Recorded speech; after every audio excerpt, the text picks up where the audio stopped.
beginning in November, KAOI in Maui, Hawaii. I'd also like to announce KXLY in Spokane, Washington. Wonderful to have you aboard. They began last night, I heard. Gunnersville, Alabama, WGSV may start tonight. So I would like to welcome those affiliates on board. There are many, many, many in the hopper, but we're not going to read about them until we actually have them signed, sealed, delivered, and on the air, as it were. Okay, we have two rules for this program. No bad language. And only one call per show, and that's not many rules, is it? Now, I want to, again, say, as I did last night, that if you don't go and see The Martian, you're crazy. I mean, if you like science, if you like space and science, there's no way to go wrong. Every part of it was perfect. The acting, the actors and actresses, the story itself was superb to go along with the superb CGI. So The Martian, it's got to be the movie of the year. It better be, or I'll be upset. But, you know, I'm upset most years. Last year, I think it was Birdman, and I couldn't believe it. I went, oh, God, really? Who picked this? Not that the Birdman was an awful movie. It just wasn't, in my opinion, a good movie. Could have been a great movie, I guess, if you're a member of the Academy and you love that kind of stuff. But I didn't see Birdman at all. I wonder how many of the rest of you felt that way. All right, so we have not yet named the program, but we are going to do ghost stories for Halloween. And what we want you to do is, as we do every year, send them in. Now, we can either call this Ghost to Ghost, because I've done it for decades, or we can call it something new and cute. You're welcome to make suggestions. But if you have a good ghost story, and good ghost stories can be told succinctly, fairly rapidly, and effectively. So if you have a good ghost story, just write a little tiny synopsis of it and send it to me in email. And then be available on a decent phone at airtime. And if it's a good one, we'll call you. Or I may call. Actually, I'm the only one here. So it'll be me calling you. Anyway, here's how you do it. Little synopsis of your ghost story, please. Send it to Art Bell at KNYE. That's Kilowatt Nancy Yokohama Easy. Art Bell at KNYE.com. Little synopsis, and send it off. And then who knows, I may call you on Halloween Eve when we do whatever it is we decide to call it. But it will be creepy. Well, okay, let's look at the news. Yes, I saw the debates. I thought Bernie did not do as well as I thought he might have. I thought Hillary did as well as you would expect her to do. She's very practiced. And I don't have much more to say about it than that. I watched it. I reminded myself why I'm not that interested in politics. The Russian military intervention to prop up Syria's government has brought new scrutiny of the CIA's secret support to Syrian rebels fighting Bashar al-Assad.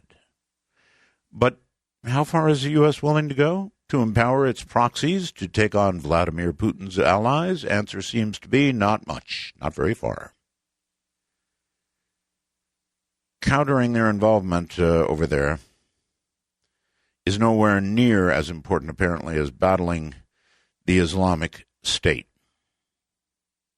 Nevertheless, our jets, contrails are crossing up there, Russian and American jets, and oh God, it's dangerous.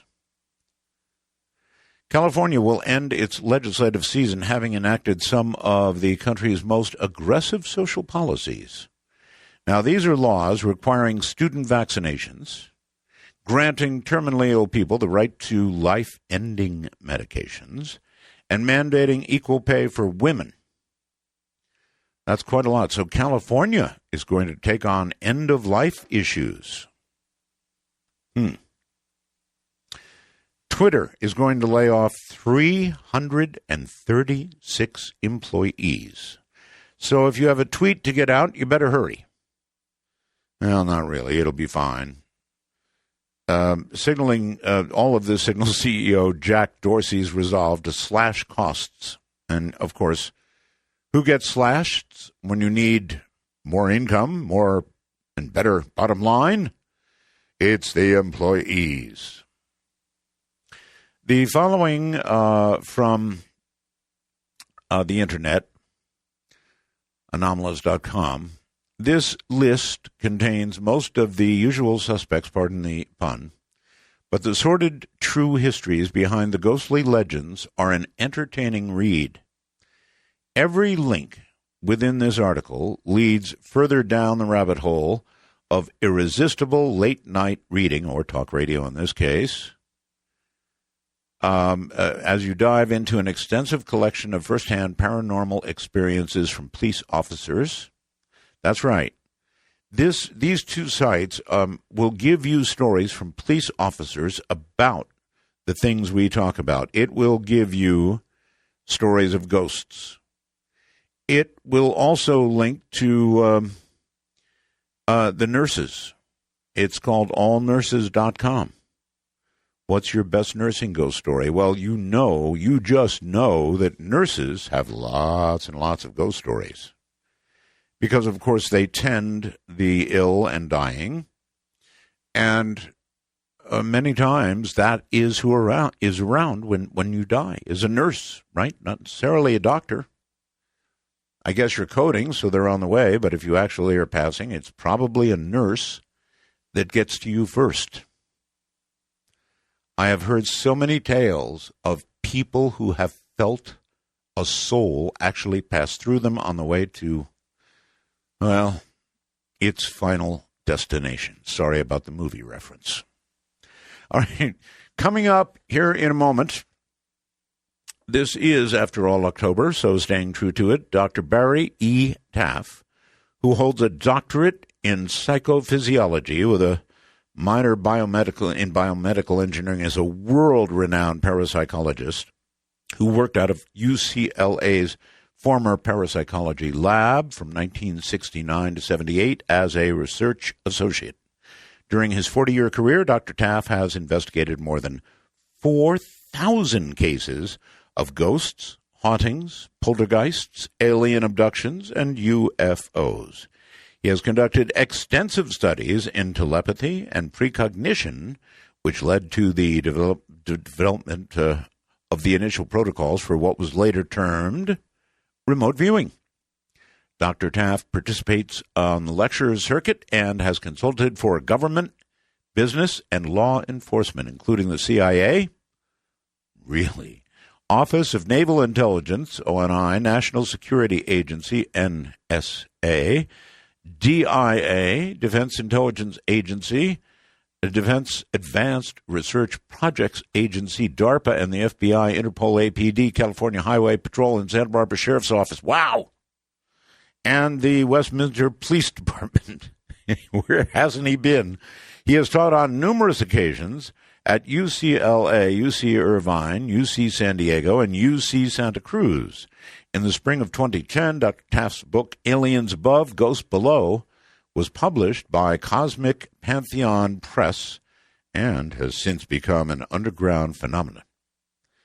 Coinciding with the launch of Dr. Taff's website, which is www.barrytaff, that's BARRYTAFF.net. So in a moment, Dr. Taff, and we will talk about, well, aliens above and ghosts below and all of that. I played it for the man who's worked for more agencies than anybody I know. I had to just read them all. Dr. Barry Taff, welcome to the program. Thank you very much. It's a pleasure to be back on with you after all this time. After all this time, about a decade at least, right? Yeah, yes. Long Great time. to hear your voice again. Good to hear yours, too. By the way, what is it like, before we get started, working for so many of the NSAs of the world, the DIAs, all these DARPA, I mean, just everything we talk about here, usually involving some sort of conspiracy. You've been there. Yeah, well, basically, it's like never tell anybody what you're doing. You sign national security oaths, and you can't really discuss in any detailed manner what you're doing, because you would violate your oath and you would put yourself in jeopardy. And even back when the labs opened during this, in the 70s, we were doing a lot of the work there. I was interviewed by the Daily Brew on more than one occasion, and one time I was a little too open about what we were doing and got some rather nasty phone calls from some of these groups, and there was enough misinformation in the article. There was errors in what they said, where they did print a retraction. And some of these groups said, hey, if you don't correct this, there's going to be a problem in your future. Mm-hmm. Like, you'll never get a job, you'll never be able to get a home, you're not going to get credit. I go, what? And I said, look, why did you say this? I said, because I didn't think it was a problem. It is a problem. So there was enough errors, everything went away, and it was written up in a Daily Brew article, 40 years ago or somewhere around that time. All right, so you didn't get a call like, how's the family, doctor? Cute little girl you have there, or something awful like that. No, but I did get a visit from members of two different groups on a weekend morning at about 11 a.m. in the late 70s, and they were complaining about someone, I can't use the name, of a powerful family who was trying to investigate me through these agencies. And I learned who it was. I went, what? This is the aunt of a girl I'm dating. And they go, how old's the girl? She's my age. It was like 29 or 30 at the time. Right. And I said, is there a problem with her legally? I go, no. Does she have children? No. And I didn't know what the problem was, and then I found out through them that the aunt of this woman, whoever, was linked to one of the most powerful families in the country in terms of corporate America. I didn't know this. I see. And she was having me follow it and trying to find out more about me. And the one thing the intelligence agencies do not like is when other people try to get information out of them about people that work with them. Right. And so, I went, oh, my God, this is ridiculous. So, we all got a laugh out of it. We all went out to lunch, and they said, this is about a girl? Yeah, I go, what kind of people do you date? I go, apparently people I don't know very well. Yeah, I guess and that's the end of that. It's dealing with these people is very odd because they're not like normal people. The whole mentality is different. They're more paranoid. They're more reclusive. They're more... a little more angry, a little more bitter. A lot of them see what I run. They don't like their jobs because it turns them into sort of machines that are there to do one thing only, and that's it. But it's been a long time since I've dealt with them, and I don't miss them. I totally get that, the machine part. I don't know how people can do jobs like that, honest to God, whether it's just sitting in a factory and, stamping the same thing again and again and again or whatever it is. I just really can't imagine it. All right. So you've been in this field a long, long time now, and I do wonder how a person clinically sets about to study the paranormal. Well, the first thing you have to understand is the way parapsychology, which is the science that investigates the paranormal, views this area. If you said to me, can you tell me what parapsychology is? The best answer available, in my mind, is it's the scientific study of the exchange of energy and information between people and the environment in ways that preclude the 5 known sensory systems. Bottom line, we're antennas. We receive and send information remotely, and this is through time and through space. The mechanisms are somewhat understood, but not totally. And they imply different reality than what we've been taught in school when we took physics or chemistry or biology. There's a lot more going on than we ever believed. If I were to go back to my young self 46 years ago or earlier and tell my young self what we know now, my young self will look at me and go, you're out of your mind. You're crazy. What are you talking about? This stuff can't. No. If everything we expected to learn, we did not learn. What we never thought of hit us in the face. And in science, there's 2 ways you conduct research. One is in a lab with controlled experiments to replicate your data. Right. And, you build models and theories and all that, and you prove or disprove a hypothesis. The only other way is if you can't lure the phenomenon into a lab and do research, you must go out in the field and collect data for a very long period of time, hoping to see longitudinal patterns in such data. And I've been fortunate enough to do both, more of the latter than the prior. And the patterns that have appeared have been extraordinary, things that are just mind-boggling because they run contrary to what we think about ourselves. And in the end, they may tell us more about ourselves than we ever imagined. All right. Let me tell you what I've observed, decades of doing talk radio about this subject. A lot of it is BS, frankly, and a lot of it is just simply not true. It may be entertaining, but it's not true. But, and it's a big but, Doctor, there is a very great deal of it that I have found to be absolutely, unquestionably true, and that would go particularly for that which I've personally experienced. And, of course, everybody would say that. If I felt it, if I experienced it, then it's true. But there are some things I know are true, and that's why I continue to pound away in this area, because we are more than just our physical selves, more than our physical belongings, more than physical everything. There's something that's true about that. Right. I agree with 100% of what you said, but even more so than you described. Once you get past the 98 or 99.9 chunk of garbage that's being discussed to the public, tone of the public, right. Once you get past that, what's left is extraordinary beyond words. Oh, yes. And like I said, most of the stuff we see on reality shows, we can ignore. It's entertainment, and it was never meant to be anything more than that. I was asked, when the whole genre began, the reality show genre, I was contacted by one of the first creators of one of the early shows to be on the show. So I didn't know him. I met with him in his office in West Los Angeles. And he told me what he wanted to do. And I said, but you realize that 99.99999% of the time, nothing's going to happen when you go out and investigate things. Right. It's like expecting to be hit with a meteorite every time you go out into the field. Mm-hmm. So what are you going to do? We're going to do some reverse logic. I go, what do you mean? We're going to shake the camera. Well, no, we're going to fake stuff and make people think it's real. And then when something does happen, we'll make it look like a hoax. I said, well, it's nice meeting you, and I walked out. Yes, well, there you have it. I mean, look, I interview people here.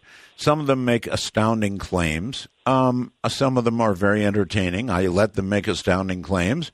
I can't disprove what they're saying, but on the other hand, I do sit here and doubt it. There are others who make claims that I understand very well may be true.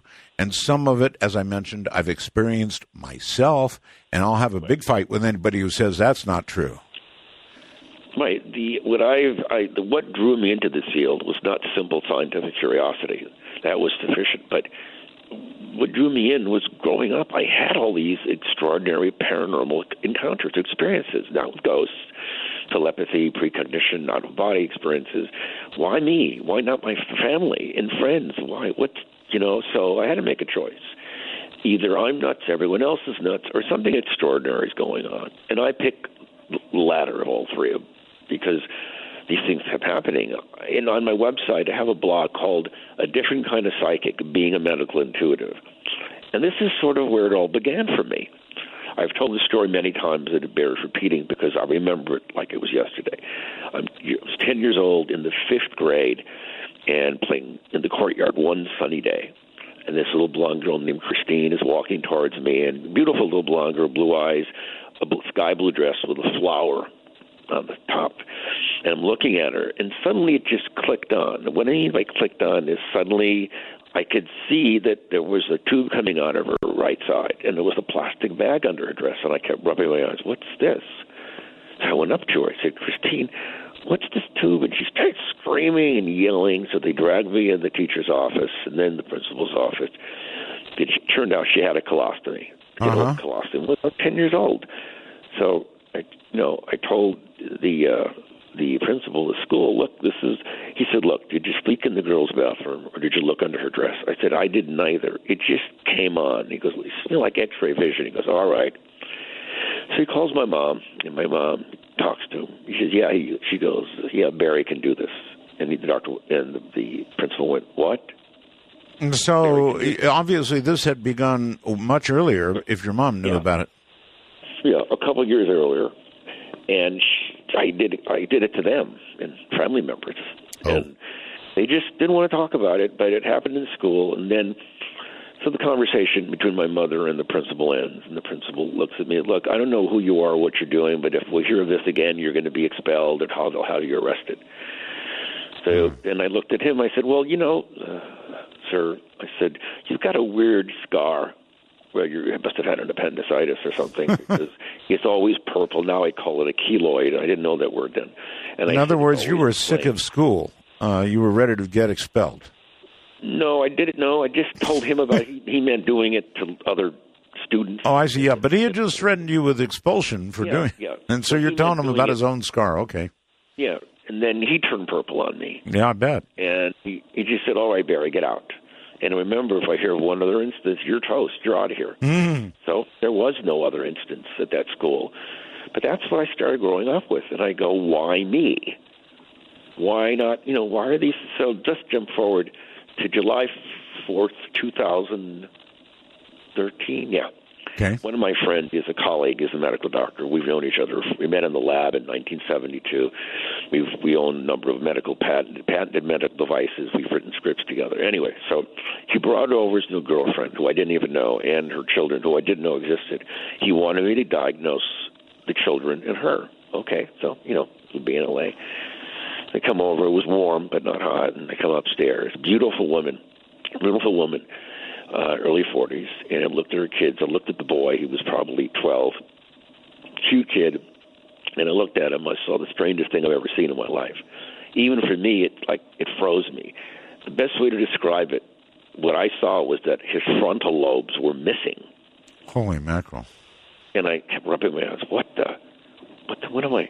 May I ask a quick question? Are you only able to see people with some sort of defect, doctor, as in frontal lobes missing, or are you able to look inside anybody's head? Latter, anyone. Anyone. It's as easy to do as typing to me. But let me finish this story. You're like a human MRI, but go ahead. So I looked at him, and I kept rubbing my eyes, and he tugged me to the side. He had cortical encephalopathy, which is the disease that eats away part of the brain. Oof. And he didn't tell me this, and obviously his mother didn't tell that child's mother didn't tell me. And then I swung my vision over. I looked at the boy's mother, and I said, "Boy, you must have smoked a lot. Your lungs look like brown paper bags, black spots, and you have COPD, right?" And she turned purple, and her eyes got real large, and she picked up and dragged her kids out of my place like someone shot her in the butt with a BB gun.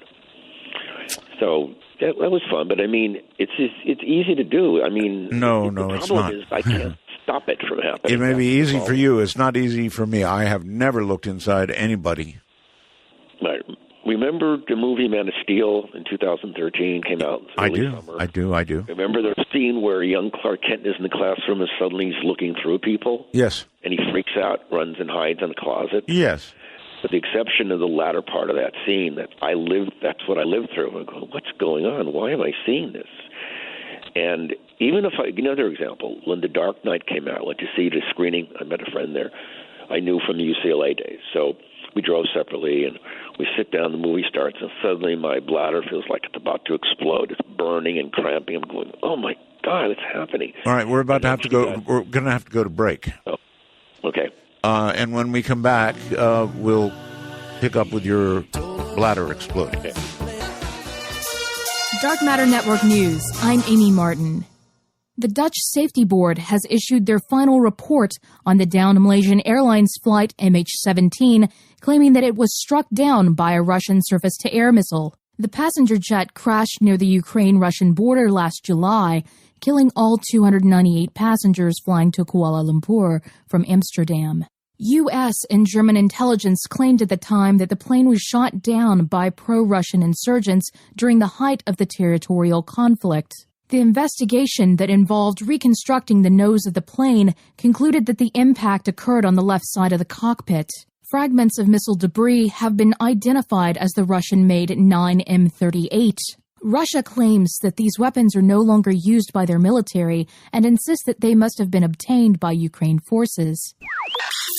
Archaeologists at Stonehenge may have discovered the eating habits of the monument's Neolithic builders. According to researchers at the University of Sheffield, barbecue-style feasts, including roast pork and beef, seem to have occurred with dairy products such as milk and yogurts, which were only found in use in ceremonial areas.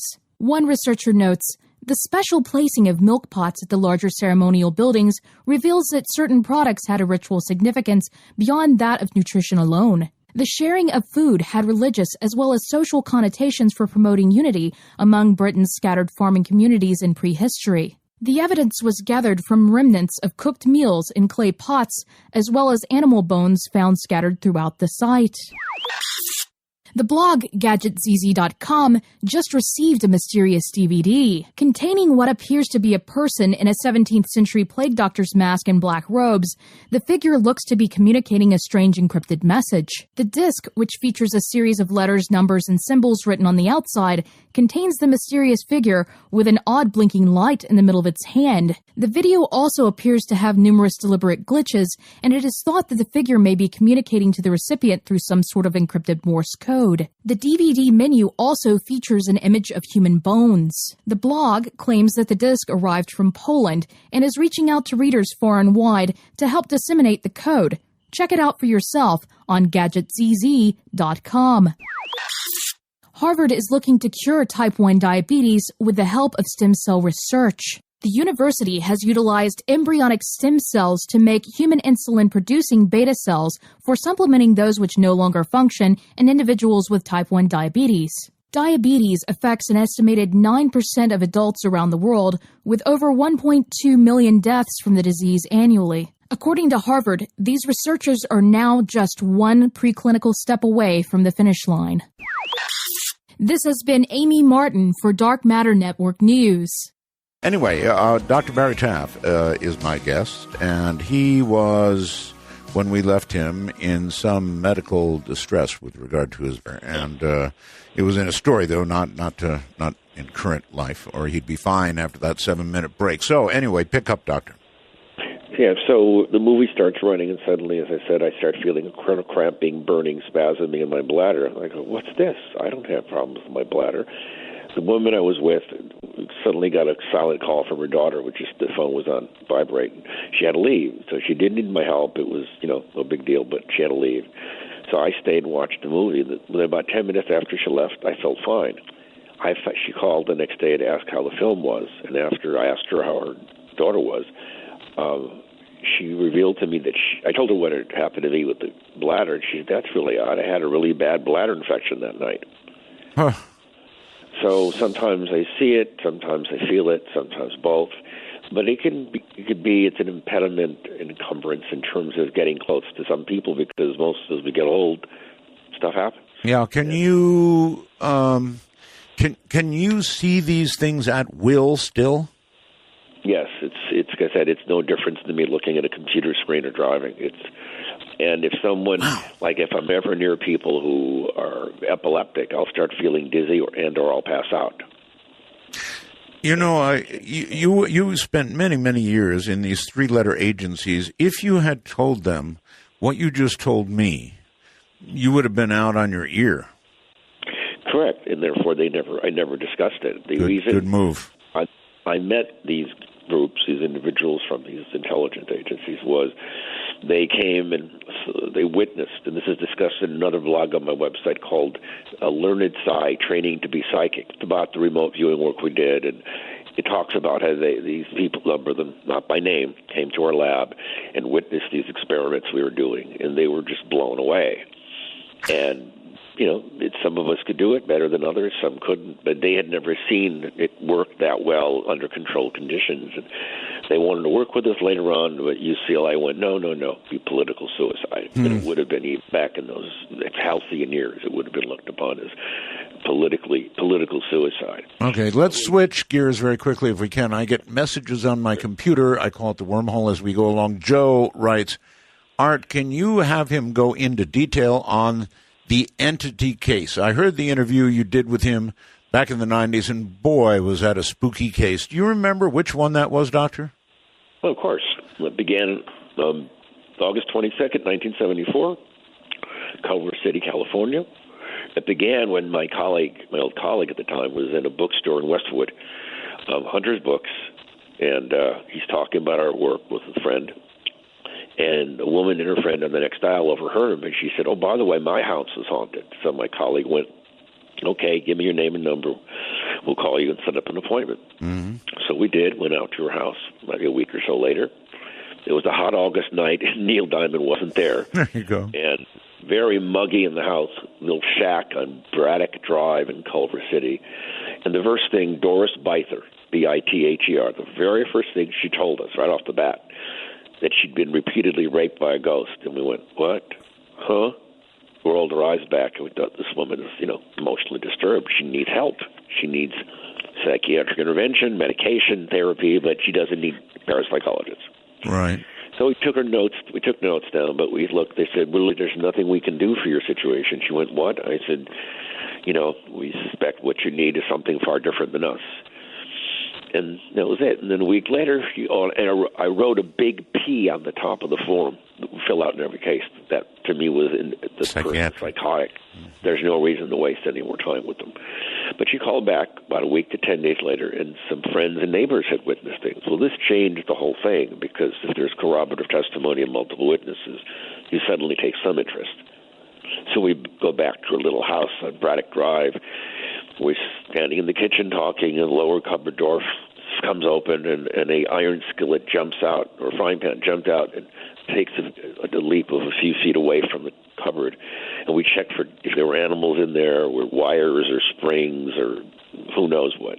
There was nothing. And there began the onslaught. And the bedroom suddenly was ice cold. It felt like it was refrigerated, yet it was a very warm summer. And yet we couldn't detect the source of the cold. And we couldn't always record it, which is even stranger. That's what I was going to ask. Could you measure it? Not all the time. We also, the temperature drop was also correlated with a disgusting odor of decomposing organic matter, like a body rotting. Right. And, we smelled it, we didn't. We smelled it, we didn't. We brought in a Hewlett-Packard sniffer, and it couldn't pick up anything. And then we began seeing these strange pops of light, and what's this? And so we saw them. We then tried to control Doris's environment. We put up poster boards over her walls and ceiling and over the windows. This was happening primarily in her main bedroom. Can I ask you, when you say pops, I actually have a couple of questions. When you say pops of light, what do you mean? Just like a light popped on real quickly. It popped on and popped off, popped on. But the lights began to move. I called them corpuscular masses, because they looked like gelatinous in nature. And they were clearly three-dimensional, very dynamic, and flying around the room. And they were always lime green in color. Do not ask me why, because I have no idea. Okay, I won't, but what I will ask is, take you back, one other question, then you can go on, and that is, you said you encountered witnesses to corroborate this woman's story before you really got into it. What did they see, and how many witnesses? 1, 2, 3. There were 3 witnesses, all women. Okay. All a little older than Doris. Right. And seemingly a little more grounded. She was very cryptic in her answers to our questions and somewhat evasive. Today, if people are that evasive and cryptic, we walk away. We just leave because we know we're wasting our time. So the witnesses, independently of each other, described these strange lights that would show up and move around her house. Okay. And they'd hear noises, and they'd smell things, and, see things out of the corner of their eye, and it began to disturb them. Now, Doris had 4 children, each by a different man, 3 boys and a girl. We never met her girl, who was very young. She kept her out of the house while we were there, which was a very good decision. So we met her boys, and typical, from young teenager to an older teenager, and all they wanted to do was watch TV and play music. Mm-hmm. So we began observing things which was consistent with what the other witnesses had described, and we got a photograph. The problem was we saw a ball of light. This is on my website. several different blogs. One's called the Paradoxical Entity Photographs, and also the Real Entity Case. You'll see both the images in both. It looks like a comet with a tail on it. And we don't know what this was. We shot it at very high. We used Tri-X film pushed in development, and we got the strange light. But we never saw something like that. And then at one point, lights started swimming. They were flying around Doris in her little bedroom. And we did get some pictures of those, but they weren't lights. They were arcs of light. And this is also depicted on my website and in my book, Chapter 2. Doctor, how frequently was this woman being sexually assaulted by this entity? Well, those began and ended long before we knew her. Okay. So we couldn't prove or disprove that she'd been raped because too much time had passed. Right. But, her story took on more credibility by the fact that we began having experiences there that we could somewhat document, with cameras. Mm-hmm. But what we got in these two frames were extraordinary because Doris is sitting on her little bed in the bedroom, and there's an arc of light that frames her, goes from down, the bed goes up over her and back down. And what makes this particular shot so intriguing, Art, is that the walls behind the arc of light meet at a 90-degree angle. Mm-hmm. So if this was the projected light source, the light would be bent in accordance with the wall. Yet it is not, which tells us the light was in free space. Really? Yes, really rounder. So that is pretty amazing.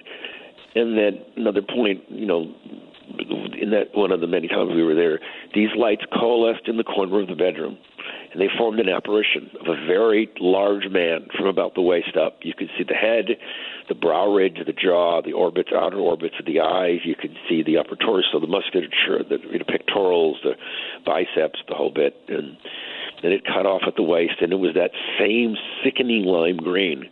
And this image wasn't a static one. It was articulating, meaning it was moving. Oh, boy. And then it popped like a light bulb, like someone turned a light bulb off, and it was gone. So I told everyone, don't say a word. Mm. When you stop shaking, sit down, and here's pens or pencils, write down what you saw. Good idea. And we all saw the same thing with almost no variation. So we were shooting dozens of photographs of the apparition, whatever it appeared to be. And they didn't show anything. There was no glowing apparition of a large male standing there. Mm. There was nothing. But wait a minute. We all saw the same thing.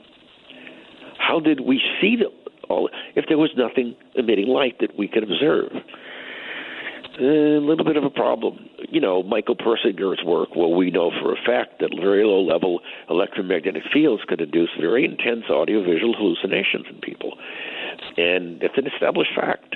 If that were the case in this instance, with up to 25 people in that little bedroom, you would expect a great deal of variation from one to the next. You bet. There's no such thing as a shared or hysterical hallucinations. There's mass hysteria, but not mass hallucinations. And unless you're subjected to a hallucinogen, and even then it isn't the same.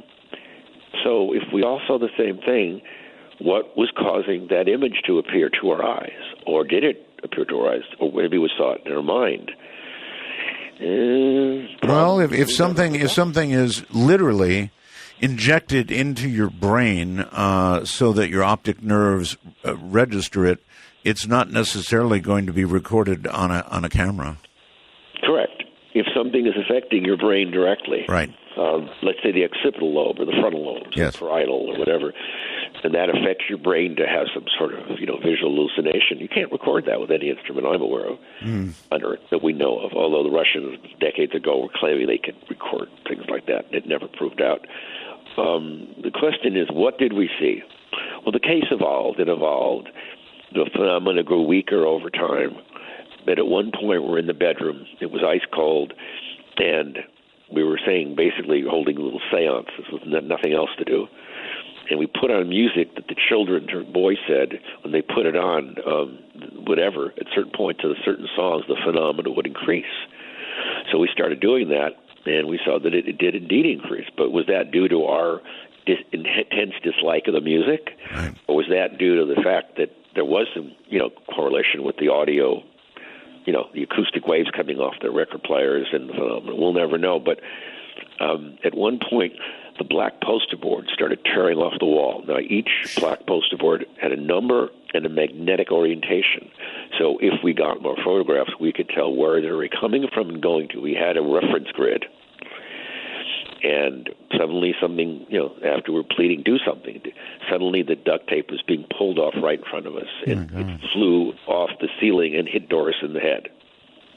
Wow. Which is pretty good, given that there are 25 people in the room. All right, so this sounds like poltergeist activity. Exactly. And contrary to what the book made you to believe, now Frank D. Valletta did a great job of turning the case into a novel, and the interpretation of the novel in the book was that it was a ghost. However, the evidence does not support that hypothesis, in my opinion. It supports the hypothesis. This was the poltergeist case. This is discussed in Chapter 2 of my book in depth. Now, when Doris moved, finally, from Culver City to Carson, it followed her. We had some experiences there, but at a lower level of activity, discussed in my book and on my website. She moved again to Texas. It followed her there. And by the time we saw her again in '83, when the movie The Entity came out, she claimed it had all but ceased. However, a good friend of mine named Javier Ortega from GhostTheory.com, he's been able to speak to her 3 male children. And they claim that phenomena began before she lived on Braddock Drive in Culver City and continued long after they moved. But the problem is the one who did the most speaking of it kept contradicting himself during the interview, which is not a good indication of either memory or honesty. And, now Doris Beither passed away in 1999 at the age of 58. And the cause of death was cardiopulmonary arrest, but they don't know why her heart and lungs stopped. They just decided to. Yes, many deaths are unexplained. Yeah. A lot of people don't know that, but many deaths go virtually unexplained. Was there any indication, Doctor, of what began the attachment of this poltergeist to her? Well, according to what her kids said. When they were living in Santa Monica before they moved to Braddock Drive, little things began happening, banging noises, things that appear and disappear. They'd see lights, but it was a very low level. They move into the Braddock Drive house sometime later, and it's a little shack. It was condemned several times by the city. I'm surprised anyone could live in it. So she moved in. A few days later, an elderly Hispanic woman comes up to the door, knocks on it. Doris goes to the door. What do you want? And she says, this house is evil. You must leave it. It used to be a farmhouse. You can't stay here. And Doris went, are you out of your mind? What are you talking about? The lady left, and Doris forgot about it. And then not short time later, things started to peak in Doris's new home.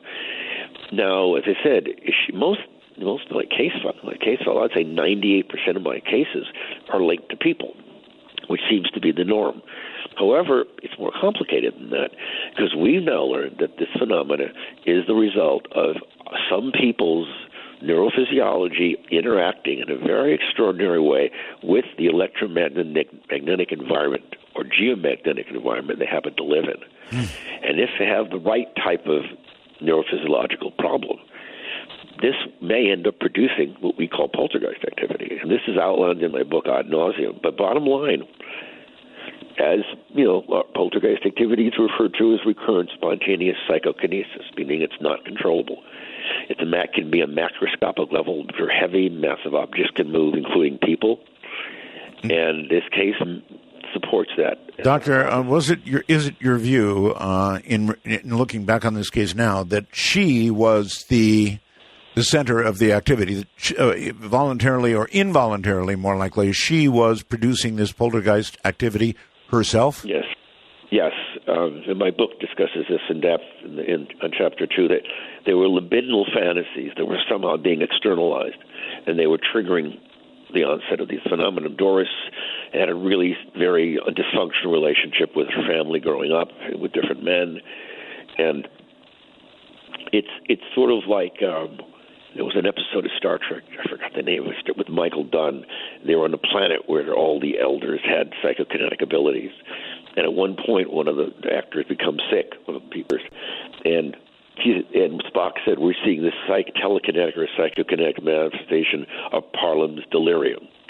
And that's sort of what we think was going on in Doris's case. I see. And this makes it all the more interesting, because if something can affect us, the environment, and we couple with it in a very unusual way, We can release energy that can tear the environment apart like that. At one point, the fuse box was torn out of the wall and thrown at Doris. Candelabra was thrown at her. It's more amazing that if it was coming from her than if it was a ghost. And that's astounding. I mean, just to sit and observe these things happening, to see them happening, I say on the one hand, I would love to be able to observe and see it myself, but it would scare the you-know-what out of me. So I don't know if I really want to see it. If you live to be 1,000, you have higher probability of being hit with a meteorite in 10 minutes than you do of this phenomena harming you. It's just your own fear is usually the biggest problem anyone has. Our own fear is because we're startled. We don't know what it is. It didn't threaten us, but it certainly did terrible things to Doris. At least, by what we did experience there and record over time in her initial home and then in another home, and then she moved from Carson to San Bernardino, Riverside, and then to Texas, and just continued to happen. All right. Hold tight, Doctor. We'll be right back to you. This is the shorter break. Dr. Taff, the ability of a poltergeist, or in this case, the lady we talked about, to move physical objects, that requires energy. And again, circling back, you think that she was able to somehow manipulate the electromagnetic field in some way that we don't truly understand? Well, it's yes, but it's more than that. We know for a fact that what paranormal phenomena in general, whether it's ESP or remote viewing all the way to poltergeist activity beyond, the energies involved that create the events are not electromagnetic, gravitational, and nuclear, at least not as we know them. However, we know that electromagnetic forces can mediate their response because it's coupling with us. This is on my website in my book. There's a number of parameters or variables that are at work here in poltergeist cases, living human agents, we call poltergeist agents. One is location. The environment is unique in some electromagnetic or geomagnetic way, which acts as a stimulus or an irritant to certain people's nervous system. Then you have a person who suffers either from epilepsy in general or temporal lobe epilepsy, yes, sir, which can make them hypersensitive to electromagnetic or geomagnetic fields. Then, if the energy of the local physical environment, if the frequency of the electromagnetic energy or geomagnetic field is the same as their nervous systems, it will induce inductive resonance coupling, which means that their nervous system gets linked to this environment, and then their unconscious or subconscious can mediate the release of this force to wreak havoc on it and produce anything from object movement and disappearance and reappearance. All right. So how about this? If a great deal of energy is used, if you've got the right equipment, you should be able to measure that energy in use, in progress. In other words, there should be a way. It's going to take a tremendous amount of energy to actually move a physical object, and that should be able to be measured if you've got the right equipment. Well, yes and no. We can measure the way the environment, like a high amplitude geomagnetic field or electromagnetic field, we can measure those. However,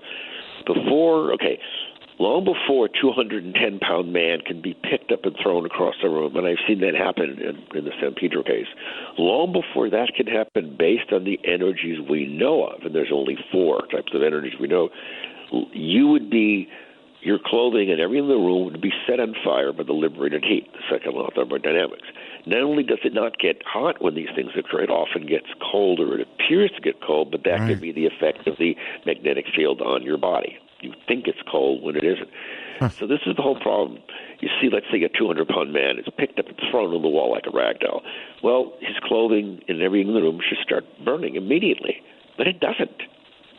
So we're learning something here extraordinary. The energies we know of, with perhaps the exception of gravity, when they do work in the classical sense, which is what's involved when a person or heavy massive object is moved, they produce heat. That's the way the universe we know of works. This force does not produce heat, which is contrary to everything we know. Yes.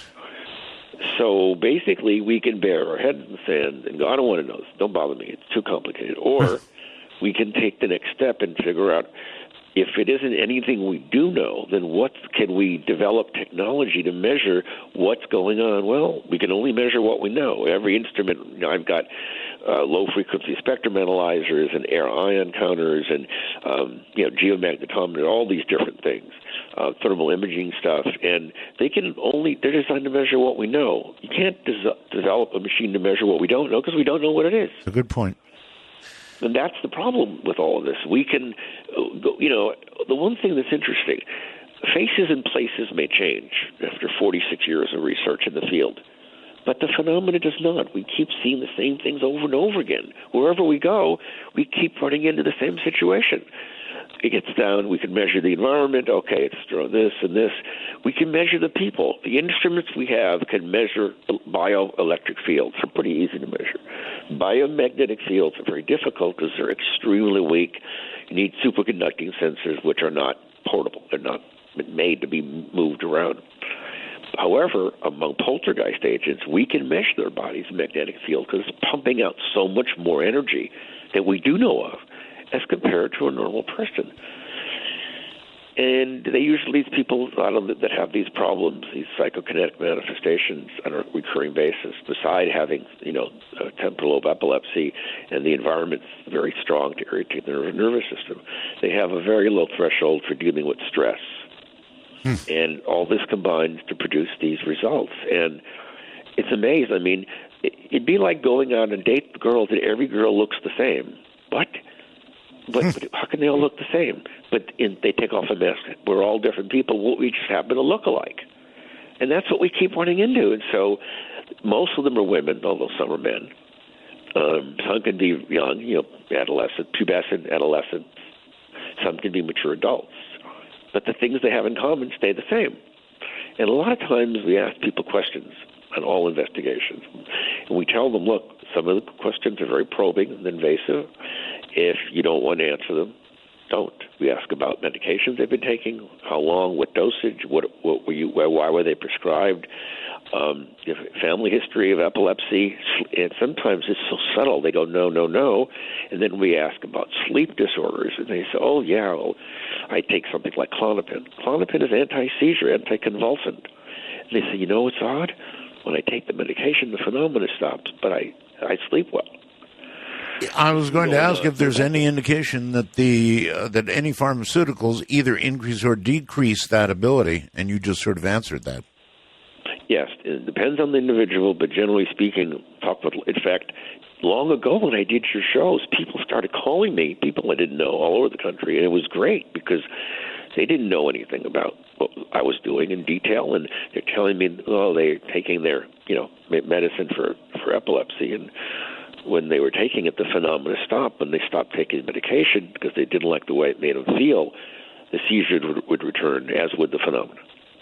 So, Again, now, if someone is willing to take the time and spend the money, you could do functional MRI studies or PET studies, positive frontal emission tomography. And we probably could find exactly what part of the brain is mediating these abilities, these recurrent spontaneous psychokinetic events. And I've got this gut feeling in me that says this energy might allow us to go to the stars. This could give us technology we can't even begin to imagine. It's like propulsion. You mean locked in our own brains? Yep. It was no coincidence. The second pilot for the Star Trek TV series original dealt with people who were very gifted psychics. Mm-hmm. And it happened to deal with interstellar travel. So, it's the more we learn, every time we answer a question, it generates 20 more. We answer another one, 20 more. We answer another one, 50 more.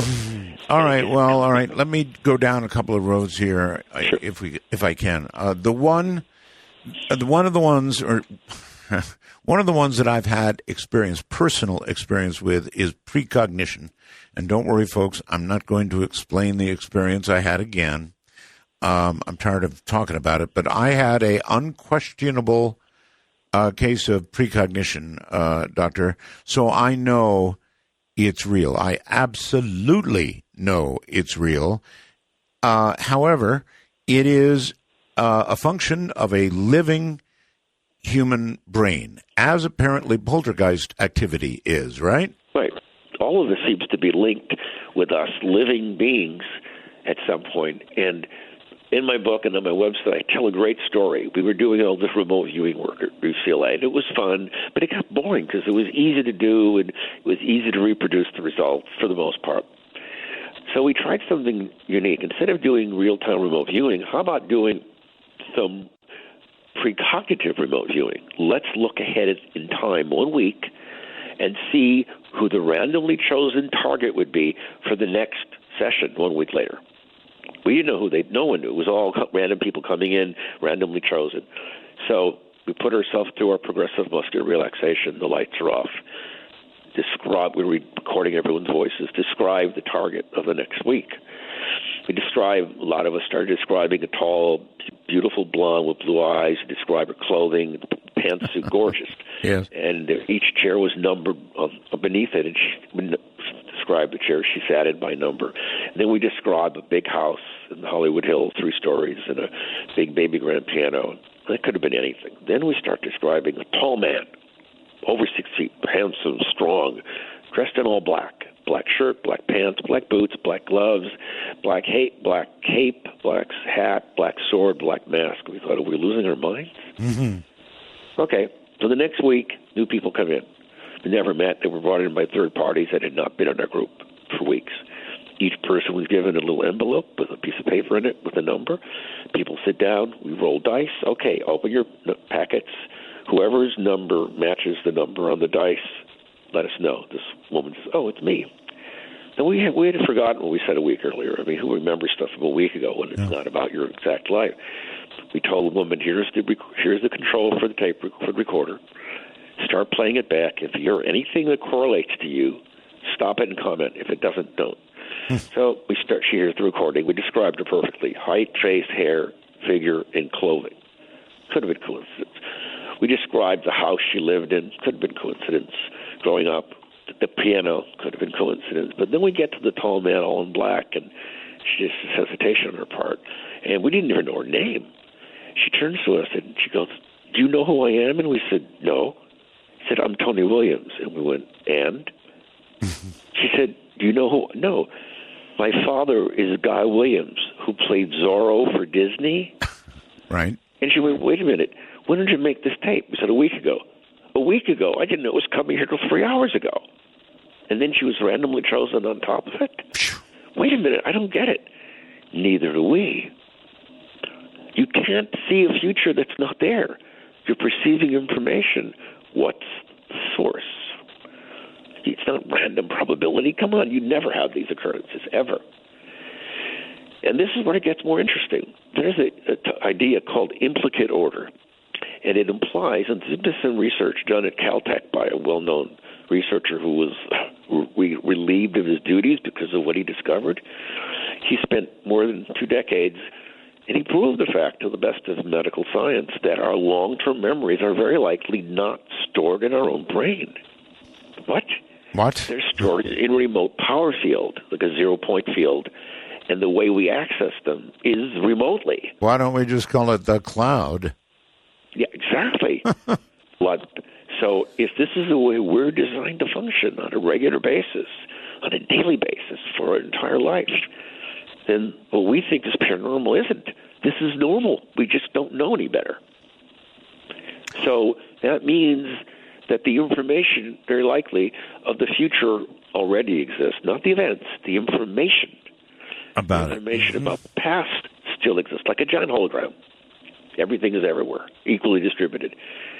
Then why can some of us see these things while others cannot?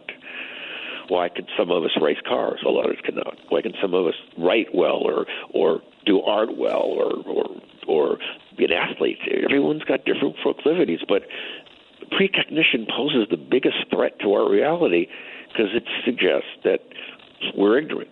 There's a lot about going on we don't know. Well, all right. Here's the thing about my precognitive experience. Number one, it was without question precognitive. I couldn't stop it. It kept coming until I finally paid attention to it.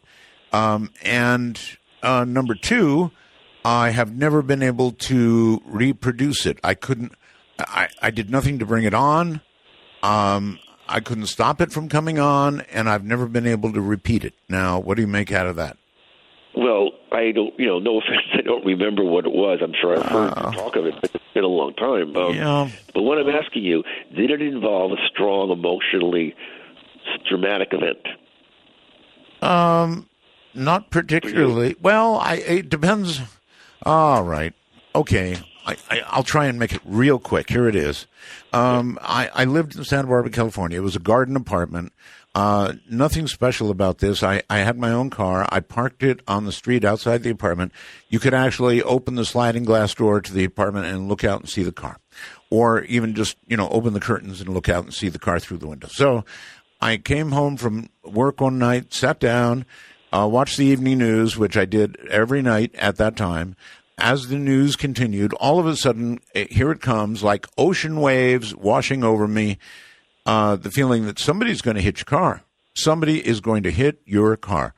It was so strong and annoying that I said a bad word, went over there, opened the curtains, looked at my car. It was fine, shut the curtains, went back, sat down, watched the news.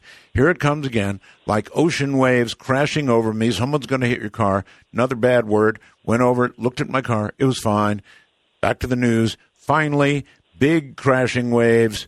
Get up. Someone's about to hit your car. So I walked over, opened the curtains, and watched as a fellow was going down the sidewalk in front of my apartments. He walked on down the sidewalk, got into his car, which was located parked right in front of mine, put it into reverse and hit my car.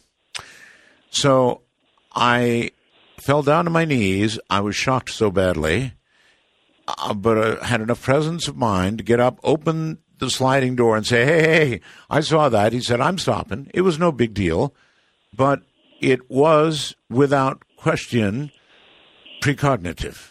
Right. End of story. Let me ask you this, Art. How important was that car to you? Were you a gearhead like myself, or were you just someone who... Yes, I loved my car. Strong attachment to it emotionally? Strong attachment, yes. Well, there you go. So we have this for things... It's called need relevance. Things that are important to us. Don't get me wrong. There are things in life, Doctor, that are more important to me than a car. But yes, I had my attachment to my car. Right. And so, the last car I had, every time day before something was going to happen to it, I kept dreaming about it. I accepted it. It was fate. It's... Again, the more important these things are to us at an emotional level, the more likely we are to access the information because they stand out. If it's boring, it's mundane, you're like, who cares? But if it grabs our attention because it threatens us or hurts us or potentially offers harm or dramatic change we don't want, we access it because it's like, wow, what's that? All right. Now let me circle back, Doctor. We've talked about precognition, talking about it now, and we've talked about poltergeists. Both of these things are a function of a living human brain. What I want to ask you now is, your book says aliens above, ghosts below. Now, this is what I'm interested in. Let's talk for a moment about ghosts below. Is that just a phrase, or... In other words, here's what I'm interested in. Is there communication from people who have died? Is there communication from, in quotes, the other side? Proof of life after death, Doctor. Put it this way, you couldn't go to the bank and bet on it. There's more data collected on UFOs, the real things, then you could go to court and win that there's something flying around our skies for more than 100 years. I don't know about that. We don't know what they are and whatever. We don't know who they are. We don't know why they're here, but it's going on long before we existed as a culture. That you'd win on court in terms of, yes, something strange going on. In terms of proving contact with the dead, it's right now we can't, because in science there's something called Occam's razor, which you've heard the term.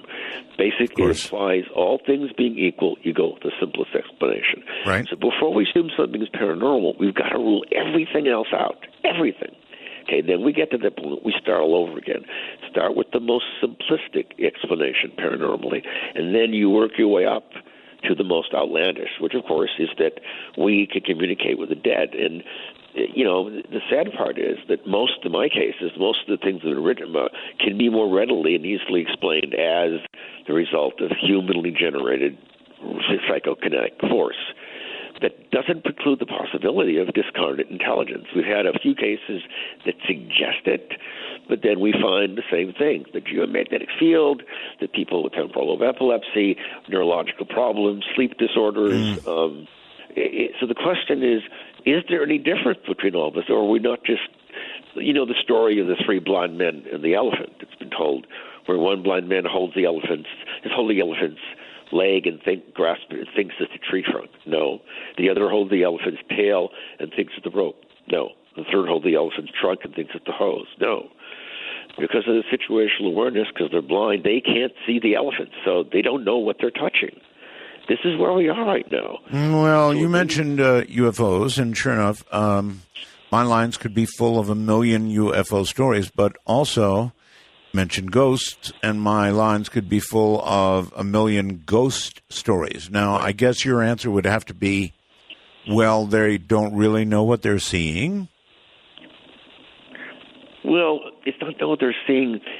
It's easy to misinterpret things if you don't have a background to properly interpret them. It's like if ancient people hundreds of years ago saw a jet flying, they'd freak out because there are no jets. They have no way to reference it. There's nothing in their collective consciousness that can deal with this because they don't know what it is. And there have been millions of stories over the centuries of encounters with dead people. There were some great books. A great book called "Phone Calls from the Dead" by D. Scott Rogo and Raymond Bayless. Or what about EVPs? Right. Now, here's the story. We've collected a number of those over the years, and most of the time we can explain them as, again, a function of the psychokinetic ability of someone in the environment. And we've had cases where, what's being said is directly related to one of the persons in the room, or it's their same voice. Do a voice print, it's the same voice, and they're living. Well, I don't know. I've heard EVPs recorded by adults of children that were nowhere near any recorder, just inexplicable stuff. Oh, no, I'm not saying it's someone speaking in the room. I'm saying it's all a product of psychokinesis. That's the thing is, it's hard to rule out this part because we don't know enough. So, again, in all my case files, the only case, if I had to make a bet, there was one case, and it's in Chapter 1 of my book. It's called the Hollymont case, and it's still active. It's been there. The house is being renovated, and I got to live there for a couple of weeks back in 1976, and it was like being in Disneyland of the dead. Mm-hmm. Constant things going on. The owners had seen apparitions. We had object movements, things appearing and disappearing, reports, disembodied voices. We had a news crew from KTTV who were chased out of a house by flying objects. And the newscasters just started freaking out really bad on camera.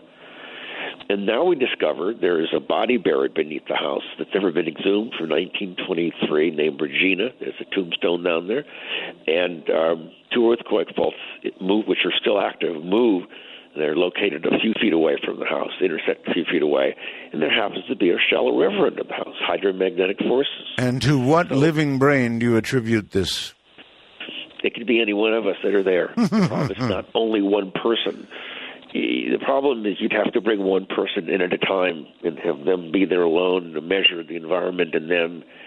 Or it may not be a living brain. Now, here's another one for you to tackle, and that is the unending, continuing stories of NDEs, near-death experiences, in which people do come back and relate things they could not possibly know that went on during the attempt to revive them or whatever it was. They were flatlined, dead. Right. Exactly. And any thoughts on that? Well, I mean, we know of out-of-body experiences, and I suspect that most of these cases, an externalization of consciousness. And even somehow their body hasn't decayed enough where there's brain damage when they reawaken. But we know that people can leave their bodies and perceive things in the distance. very clearly established. The question is, what is it that leaves your body?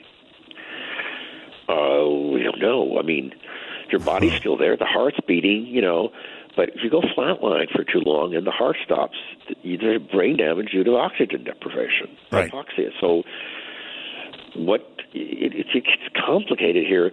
And the question is, if we are all linked to this cloud, to this remote power field, and that's where all of our information resides, that means that there may not be any difference between us and people that have passed away. It may all be the same thing, and we're just interpreting it a certain way because this is all we're able to do right now. Well, does what you just said allow for the possibility that after you die, there is a continuation in some form that we cannot conceive of right now? Exactly. I believe that we know energy can't be created or destroyed. It can be changed from one form to another. I don't think, personally, we begin at birth, and I don't think we end at death. I think there's a transition to what I don't know from what we know. We're corporeal beings in a shell here, basically. But as far as the details of that, we just don't know. And like I said, I've had out-of-body experiences when I was younger. They were really incredible experiences. And I had one experience where it was a girl I was involved with where we kept having dreams about each other. When we weren't even together, we compared notes. They were the same. We checked the notes out, and they turned out to be quite accurate from historical events long before we were born. What was that? They're accessing information remotely. There is no time. There is no space. And my book gets into this. If you're dealing with information, information is described basically paranormally by where it appears to come from where you are when you perceive it. If the information comes from the past, well, that's retrocognition. If it comes from the future, it's precognition. It comes from the present, it's either telepathy or clairvoyance, which is what remote viewing is, basically. And the question is it any different? No, it's probably all the same. We just have to call it something to differentiate it from itself. And I understand you actually wrote some of the baselines for remote viewers. Is that true? Yes. Basically, with simple learning paradigms, this purpose was to take normal, healthy people who aren't in psychotherapy or analysis, who aren't using drugs, and see if you could take them and train them to reliably access remote information. All right. Doctor, hold on, relax. I'm going to give you a little extra break because I want to allow the audience to join in this conversation. There's more to come, but I do want them to join in. So our public telephone number is area code 952-225-5278. That's how you can reach us and ask Dr. Taff a question. Been some pretty incredible stuff. Once again, area code 952-225-5278. So if you'd like to be part of the conversation, that's one way. Another way is by, well, I don't know, if you got an Apple phone or a whatever kind of smartphone you've got, add us. Get Skype. Skype is free. It's wonderful. You download Skype, put it on your phone, and then add us. If you're in North America, we are MITD 51. MITD 51. Midnight in the Desert. MITD 51. If you're outside North America, we have a special Skype for just you. MITD 55. That's MITD 55. So, love to have you join in the conversation. We're going to take a break, and then we'll be back with Dr. Barry Taff. And things that we just can't explain, I guess. I'm Art Bell, and you're listening to Midnight in the Desert. Dark Matter Network News. I'm Amy Martin. A Halloween prop lying face down on a lawn in Detroit has prompted a 911 call this week when authorities thought that someone had been brutally attacked. The homeowner had police show up to her door, expecting to respond to a potential murder, but the woman told police that she'd used the prop for an annual prank. The woman then revealed that she would move the prop around her yard every morning to spoof unsuspecting passersby, observing their horror while she drinks her coffee during the days leading up to Halloween. The large scarecrow-like body, featuring a pair of work overalls stuffed into old shoes, appears to unsuspecting witnesses as a man lying face down with a pillowcase wrapped over his head. One person had even attempted to perform CPR on the prop this year, she told Detroit News. Once they find out it's a dummy, it's so hilarious. While authorities may be unenthused, it's a tradition that she's carried on for several years to celebrate her husband's birthday, and she doesn't plan on stopping it anytime soon. A man has captured images of what he describes as a prehistoric bird with an alien entity in skies over Southern California. According to cryptozoologynews.com, C. Wilson, who didn't reveal his exact location in the Golden State, says he spots different anomalies, including what he believes to be creatures, almost every month. He writes, "It's difficult to see these objects when going several thousand miles per hour. For some reason, they engage me." He also claims to regularly witness flying orbs and rods, with different animals appearing next to these UFOs in the skies. He also writes, "The red orb follows me with one turkey vulture that always hangs with it. The chrome orb has 33 seagulls that hang with it, and the blue orb has 9 red-tailed hawks that also hang with it. The flying rods are intelligent and not rods at all." One image appears to depict what some have described as a pterosaur, and the other appears to be a 4-legged hot dog flying above the clouds. He finally writes, "I have a gift to catch these critters and UFOs and aliens as they fly by me, follow me, touch me, and sometimes I hear my name. They are intelligent. I see if they can hear me, which they can. I can prove that, and most important, I can prove that we are being engaged." Read more about this story on cryptozoologynews.com.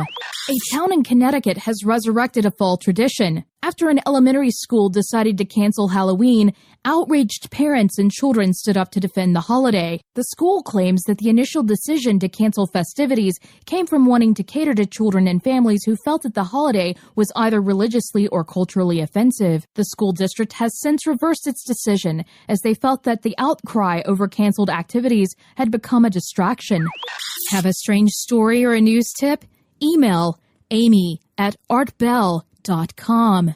This has been Amy Martin for Dark Matter Network News. Hi, everybody. My guest is Dr. Barry Taff. We are talking of things that, are inexplicable. They still cannot be explained. We can make pretty good, decent, educated guesses at them, but that's about it. Doctor, a couple of other items before we go to the phones. I know a lot of people have experiences that they would like to ask you about. But abductions. I want to cover a few areas here that we haven't really talked about. Abductions, for example. Do you think, are you convinced, or have you been convinced, that abductions are the real thing? In some cases, they're very real. I don't believe everything everyone tells to me or read about, but there are some really good cases out there that, in my opinion, stand up because of some intriguing evidence that's been collected. This is not recent. I mean, there's good evidence that abductions may go back a very long ways in time. And I know. We might have misinterpreted them. And what's even more extraordinary, Art, is that we have cases that began as an abduction and had paranormal fallout, or began as paranormal experiences and had an abduction. Okay, let me run something by you that's kind of in the news because it got started here. I interviewed Dr. David Jacobs and others, I might add, who are making claims that they believe and can prove that there are half humans that have been genetically altered during abductions, and that there is, in essence, an invasion underway, and we are slowly being changed as humans, and we are being invaded by our changed selves, would be a way to put it, I guess. I've read about that. I've read Dr. Jacobs' books. He's an excellent writer. I don't know I necessarily subscribe to his theories or conclusions about what's going on. I'm not saying it's impossible or it can't happen or it shouldn't or wouldn't. It sounds too much like an episode of The Invaders or Invasion of the Body Snatchers. Well, it does. Yeah, and what I suspect is, but I would say, let me add, it could very well be true. I mean, if you were going to invade a populated planet full of gun-toting people, I might add, you might well want to do it very subtly, very slowly, and over a very long period of time. And if you had the ability to genetically modify, I can't think of a better way to do it. If you give it some serious thought, it does make sense. Well, we know for a fact there's more than one race that's been visiting Earth for a very long time. And there's substantial evidence, which I discuss in my book, that we, meaning the human race, might be the result of their interference in normal evolution here. Hear, hear. And this is discussed in depth in my book. Leonard Stringfield, a lot of his I bought everything he ever wrote, and it's some really good evidence collected, which I republished in my book, because I all referenced appropriately. And one of my conclusions at this point is that whoever these beings are, they may know something about our future we don't. Meaning, maybe we're not going to survive here, and they do want to replace us. Or maybe they want to take our genetic makeup, take it to another star system, and build another race with it. Maybe. I don't know how what your, this kind of crosses over into the political realm, and I don't really want to do that. But there is, I think, substantial science showing that our planet is in really, really, really serious trouble. And if we don't modify our behavior, or perhaps it's time for a statement that it's too late to modify our behavior to change what's going to happen. And so for that reason, they might be interfering. Does that touch a nerve? Yeah. I've read about stuff like that. I've heard people discuss it. To be honest with you, I'm more worried about the fact that we can't trust our government to tell us the truth about anything anymore. I know. Going back decades, it's nothing new. Right. And I discuss. Here's the whole thing. This is in my book and in my website. If we are the result of someone else's experiment, then they're not from Earth. That means we have an inconceivable future and an inconceivable past and unimaginable future. It throws into question everything about the human race. Yeah. It kind of messes up religion big time. Oh, yes. And ethnicity. And the last thing we need on Earth right now, amongst all the insanity going on, is another reason for people to go nuts. So if you were in charge of the disclosure of such volatile, earth-shaking information that would basically disenfranchise all of us, would you do it to please a few, knowing that the end result might be utter chaos, or would you not do it, hold it back? We don't need more problems. What would you do? If I was in charge you of... were the one that could flip the switch and say, make the disclosure, let the whole world know about this, what would you do? Would you risk humanity to bring this to the public, or would you say, no, it's too dangerous, let's keep a lid on it? Well, you're probably not going to like my answer. I think that I would say it is too dangerous, let's keep a lid on it.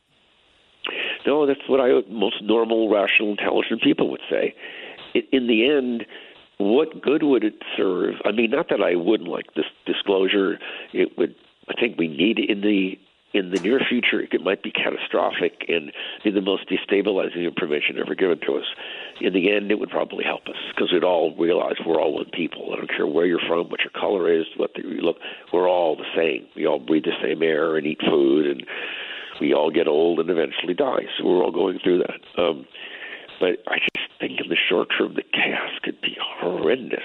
Mm-hmm. And it wouldn't, there's a good deal of suggestive evidence out there, and some of this is on my website, that the real reason JFK was killed wasn't for whatever people suspect. It might have been he was about to disclose the most closely guarded secret on Earth. He might have been.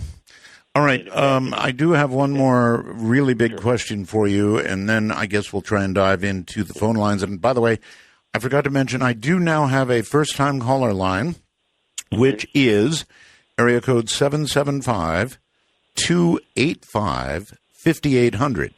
So if you have never called the show, that's what it means. You're a first-time caller. Area code 775-285-5800. Doctor, what do you know about a secret space program? Well, I've read and listened. I've read every book Richard Dolan has written. I've talked with him on numerous occasions. He was on my show for a couple of years ago. I had a brief podcast show. And I've seen all his interviews online. I believe he's telling the truth. I believe there's evidence supporting the fact we have a secret space program.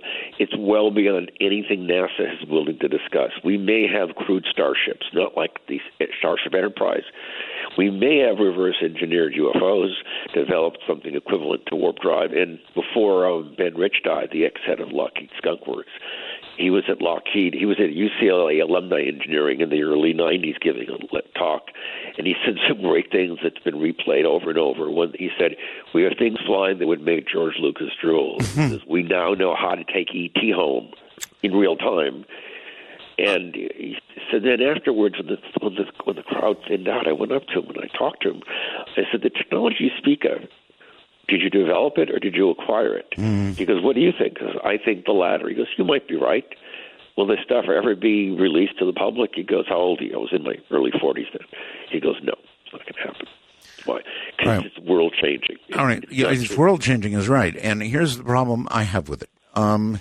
If we had a drive of the type you talked about, so we could have a secret space program, so we're going to other star systems doing all kinds of wild things, this drive would be an energy source that would yank us out of this horrid, horrid problem we have right now, burning fossil fuels and endangering the future of the planet, period.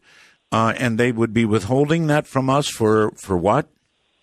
Well, the same reason Westinghouse, every time someone tries to develop Tesla's technology and scale it up to make it useful for power generation or applications, Westinghouse puts a cease and desist order in and stops them. There's a lot of people, remember, there's trillions of dollars wrapped up in petrochemical energy. It runs the earth. And when we do run out, who knows how long it'll be, they'll say, oh, look what we just found. Look, here it is. On my website, I have a blog called Building the Warp Drive Engine. It goes into depth on what's been done. When I talk some theories and suggestions, it talks about Richard Dolan. I give reference to one of his online. You can see it on YouTube. It's a great 90-minute lecture, and everyone should see this. It's about the secret space program from Amsterdam in the fall of 2011. And it doesn't get any better than Richard Dolan. I mean, it doesn't. And his collection of information is very impressive. He makes a great point, and he can support it with facts. Okay. All right. Let's go to the phones. I know a lot of people want to talk to you. Let's go all the way to, I think, Hilo, Hawaii. You're on the air. Hi. Hi.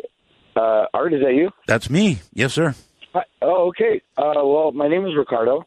Okay. I had a question. Is consciousness... Okay, so can we actually become more conscious without alien intervention? I mean, there's all these theories you guys were discussing where, aliens could be getting a part of our genetic changes and things along those lines. Is it just possible that we are actually becoming more conscious, where we're actually seeing the detriment of what our government has done, what people have done to each other, where we're actually good people and we're just being more conscious and there's no alien explanation involved? You know what I mean? Doctor? It's a complicated question he asks. There isn't a simple answer, but I think we're finally seeing through the BS haze that's been put up for decades. We're realizing we can't trust the words coming out of the mouth of politicians, and they all have ulterior motives and reasons. And I don't, for one instant, even doubt that. So are you saying that it's not possible? Because again, you're going back to government things. Well, no, government cover-ups or. I agree. We're becoming more aware, consciously and otherwise, because it's an extension of actually mass media and culture. People could finally access information by just sitting in front of a screen. They don't have to go to a library and spend days or months or years going through books. And exactly. More aware. So if we've made huge strides, opening up. If we've made huge strides at recognizing that we're all connected, we're all created from this energy that connects all of us. So, that's consciousness. That's consciousness just becoming greater and greater.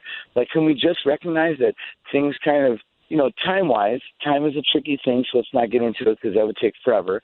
But consciously, We are actually one living energy between all living things, between trees, earth, plants, everything that's living. And in this consciousness, there is this growth that occurs simply because of who we are. It has nothing to do with some outside force. The government can do what it's going to do. People are going to do what they're going to do. But in this consciousness, in what consciousness is, we are actually growing as people.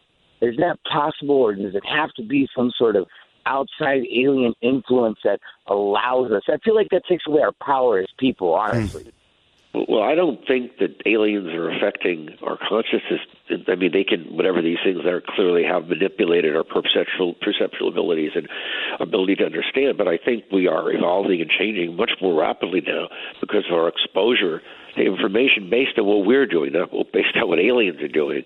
And maybe this is a concern to them. Maybe we are growing in a way, but our proclivities haven't really changed. They've just grown along with us. All right, brother. Thank you very much. I appreciate it. You guys are awesome. Art, I love you, man. You're great. Thank you, buddy. Take care. Thank you. That's Hilo, Hawaii. First-time caller line. Again, area code 775-285-5800. Love hearing from people for the first time. It's exciting, actually. Let's go to Skype. And Kurt. Hello, Kurt. Hi. Hi, Mr. Bell. Hi. I heard your car story where you saw somebody hit your car. I had something similar happen to me back in '96. I was living in downtown Phoenix on the top floor of this apartment complex, and all of a sudden, dead asleep, must have been 2, 3, 4 in the morning, just got up out of bed and walked toward the door, and I just had to go outside. And I went outside, and I lived right on the corner of the top floor, and looked down at my truck, and there were these two idiots trying to take my tires off my truck. Oh, God. And I hollered down at them that I'm calling the police, and I got a gun and all that. And, boy, they took off like nobody's business. But I went down there. All the lug bolts were off. And they even left a jack there because they let me ask, did you have this overwhelming feeling that something like this was going on? I just know that when I woke up, I was almost like I was robotic, or I would just had to go outside. I don't know. I just had to go outside, and as soon as I did, if I would have been 5 minutes later, my tires would have been gone. Sure. But that happened. Just a story. I don't have any question. I just want to let you all know that really did happen, too. Oh, I believe you. I believe you, Kurt. Thank you very much. I appreciate the call. And so there you go, Doctor. Another one. You could endlessly hear stories like that. So precognition is absolutely real. I don't know what triggers it, and I wish I did. I wish I could continually do it. I'd be rich. What things seems to have relevance emotionally to us? So you really love your car, and my God, you don't want this thing stolen or destroyed, and you have this passion. What's going on? And it'd be like if you were married, and you don't want anyone to hurt your wife or take your wife away. It's that same bonding. It may not appear like it. Look, I hate that phrase. I love my car. I liked my car. It served a useful function, but I wasn't like a lot of people. I wasn't a car nut. I didn't go out and go, oh, car, I love you. You know, I wasn't like that with my car. It's just a thing. So I don't want to overblow it. No, but see, it might have, even though it may not be a conscious thing, you know, like we all go out and buy certain cars for certain needs. We like the way it looks, the way it feels, the way it drives, the way it sounds, versus just buying any piece of junk we're in front of our eyes. Now, my 98 Firebird Trans Am, I love that. Okay. Great car. I used to have it from Trans Am a long time ago. That car I love, but this car was just a car, and I can't say that I was in love with it, but nevertheless, here came this precognitive feeling, and it just was not possible to ignore. It was so strong. I don't know what I could compare it to. It was just overwhelming. Let me give you another story about precognition and me that dealt with a car. All right. This is 1970. I was dating a girl in college, upper division college, named Sharon, and we got along really well, and suddenly the dreams came. In the dream, I'm in the back seat of a car. I see her in the passenger seat. Name was Sharon. I saw someone driving, but I couldn't tell if it was me. I couldn't even see the dashboard of the car. So we're turning down the street to go to her home, which is on a cul-de-sac. We turn down a much larger car, comes out, hits us head on. There's glass, there's fire, and I see Sharon's body, unconscious, bloody. I'm going, oh, no. Yes. And the dream happened once and twice and over, and I'm going, this isn't good. So I said, look, I'm going to have to tell Sharon. So I told her, and she was angry at me, when I told her I can't see anymore, not for the reasons I would suspect that it scared her. She thought I was making it up because I didn't want to drive all the way out to see her.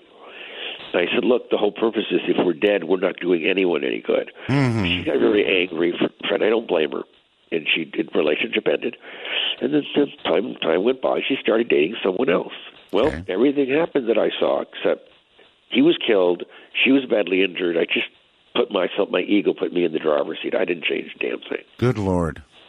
And this is the question is, the reason I dreamt about it was because it was relevant to me and my emotions. Okay, let me ask this. In the dreams that you had, you were part of the dream when you had them, correct? I was in the back seat of the car. Backseat. Usually when I'm thinking of a girl in a back seat, we're both in the back seat. But anyway, you were in the back seat of the car. You were part of that dream. And but when that didn't happen, an alternative future happened with somebody else, and the dream came absolutely true. Right. In other words, my own ego put me in the driver. I thought, oh, my God, what's me? I'm driving because they're Sharon. I never saw me. I assumed it was me. I couldn't tell who it was. I couldn't see the person's face at all. Right. So I thought it must be me because I'm dating this woman. So if I don't date her anymore, the problem will be solved. I was wrong. Okay, gotcha. All right, Doctor, a short 2-minute break. A lot of people want to talk to you. Dr. Barry Taff is my guest. He's been researching paranormal stuff. Aliens Above, Ghosts Below. You got to love the name of that book. Aliens Above, Ghosts Below. And we'll tell you more about the website and so forth as we move along. All right, Doctor, we're sort of into a lot of calls here. So you ready? Sure. All right. Let's go to a first-time caller in Wisconsin. Hello. Hi. Hi there. This is Luke in Stevens Point. I'm calling tonight because I had a pretty interesting sighting tonight, actually. Oh? More specifically, it was 3 circles, like, together that formed a rectangular shape. I've never seen anything like it on film or anything. That's why... Well, slow up for a second. You hold on. You had this sighting. This was in the sky. This was... Oh, this was big, like close. It was pretty cool. Okay, you're describing a craft? Yeah. It flew across the sky, not a sound, very fast. This is my 3rd sighting in like 5 years, too, which relates to my question. Okay. My question is more specific to like, I realize, sightings and abduction, the connection with abduction and all that, but why does it seem that sometimes like they're almost putting on a show for people? Like, and yes. It's Stephen Greer. I mean, a lot of his group, and like, I'm not the only person that this. We're going to have Stephen on pretty soon, actually. I don't want to give the date, but soon. You're right, though. So, Doctor, he said sometimes it seems like they're putting on a show, and I agree with him. Sometimes it does. Comments? Yes. Oh, yeah. I've been going back just over the last 45 to 50 years. Some of these events are spectacular. I mean, there's the Phoenix Lights back in the 90s. There have been other displays, which I'm sure you can look at. They're well-known. That are up on YouTube. And when you have a triangular craft, I'm a little concerned that it may not necessarily be alien because Lockheed Martin has the TR-3B, which doesn't propel itself normally. It has a magnetic disruptor engine called magnetoplasma drive. This is discussed on my website, and it neutralizes like more than 90% of the inertia of the vehicle, which means very little energy can make it move very quickly and do things other vehicles can't, and it's completely silent. So all right, I'm out of the story relating thing, but I certainly had my own sighting of a monstrous triangular craft. And to prevent me from going on, Al, you're on the air on Skype. Hi. Hi there. Okay, so I just had a thought. So, regarding EVPs, for example, Sure. I've recorded my own, and it was that of a child, a very high-quality EVP, a couple in one session, and I've heard many others which seem to be real. My question is, I haven't seen today any compelling evidence, any video evidence of poltergeist activities throwing things across the room. I would love to see that, and if these news stories of your guests saying that reporters visiting these haunted houses and witnessing this stuff, has any of it been recorded? And if not, could it be that these entities don't want us to observe them visually for whatever reason? Caller, let me say something quickly. I'm 70 years old. I've had a few that, of what I would describe as paranormal experiences, but that's over a span of 70 years. Now, what are the odds of a camera crew going out and catching, let us say, a frying pan going across the room, as Dr. Taff explained a little while ago? Odds of that, about a gazillion to one. But then why are EVPs so much more common then? Good question. Doctor? Well, first of all, EVPs, the whole point is you don't have to sitting around and wait. You do the recording and then play it back. So it's more at your discretion of when you're going to do it. When you go out and investigate cases of hauntings or poltergeists or whatever you want to call them, the chance of you actually being there when something happened and recording it to document it is astronomical. I've been on thousands of cases. We measure interesting things. We measure the people. We measure the environment. We ask a lot of probing medical questions, and we come to interesting conclusions. But the chance of us actually seeing it happen and have the camera aimed in the right place at the right time is astronomical. Oh, boy, you're right. And that's why when you have these silly shows that, every week they catch stuff, I'm going, come on. It's like, how many times can you win the lottery in a row? I have one more question. Has your guest ever heard of John Hutchinson, the Canadian physicist, South Bay physicist? And he recently, last I heard, using his equipment, opened up some sort of portal where he claims that he and his partner saw shadow people. Really? Yes. All right. Do me a favor, caller, before you go, and then we'll address your question. If you have really good EVPs, send them to me. Would you? I will. Actually, my friends are musicians, and they digitized it from cassette to a high-quality digital form. You got very lucky. Excellent. All right. Please send them along. I'll play them Halloween night. In fact, that goes for all of you. artbell@knye.com. artbell@knye.com. I would love to have them. So thank you very much, Al. Look forward to that. Doctor? Yes, I know of Hutchison. I've seen videos of things that have happened, and the problem is, even though what he's doing is amazing, and some of the results are amazing, he doesn't keep or hasn't kept really great notes, so he can't replicate what he's doing all the time, which is problematic.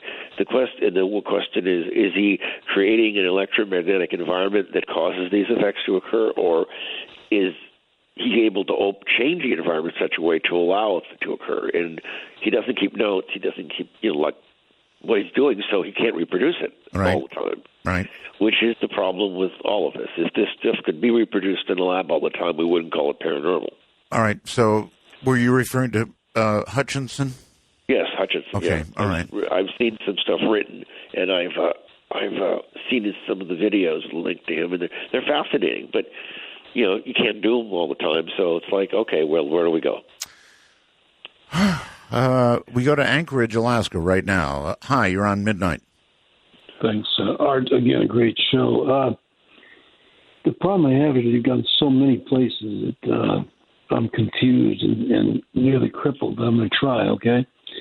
First of all, I want to share with you from the smoking experience. I smoked for 30 years and quit, and I think I had some kind of intervention. And just for what it's worth, I don't think you have a clue why you smoke, but if you saw what happened to me, I think at that time then you'd understand.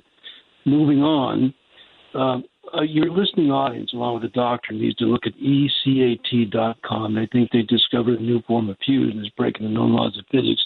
And this is tremendously big. And there are all kinds of people working on fusion engines right now. You're aware of that, right? Well, I am, but in staying focused, it isn't me. I'm the messenger, and I've been tracking this now for 3 years. But if you'll just check out the site and make your own determinations, I can take you in a more depth place. But it's not it's low LENR, low energy nuclear reaction, but the players in this are very large, and I've been tracking. Just check it out and come to your own conclusion. We think he's going to breach in March, and our world is about to see an evolutionary leap in mankind's understanding of energy. Now, setting that aside, going back to Mr. Taff, some of your comments here. Dr. Taff, yes.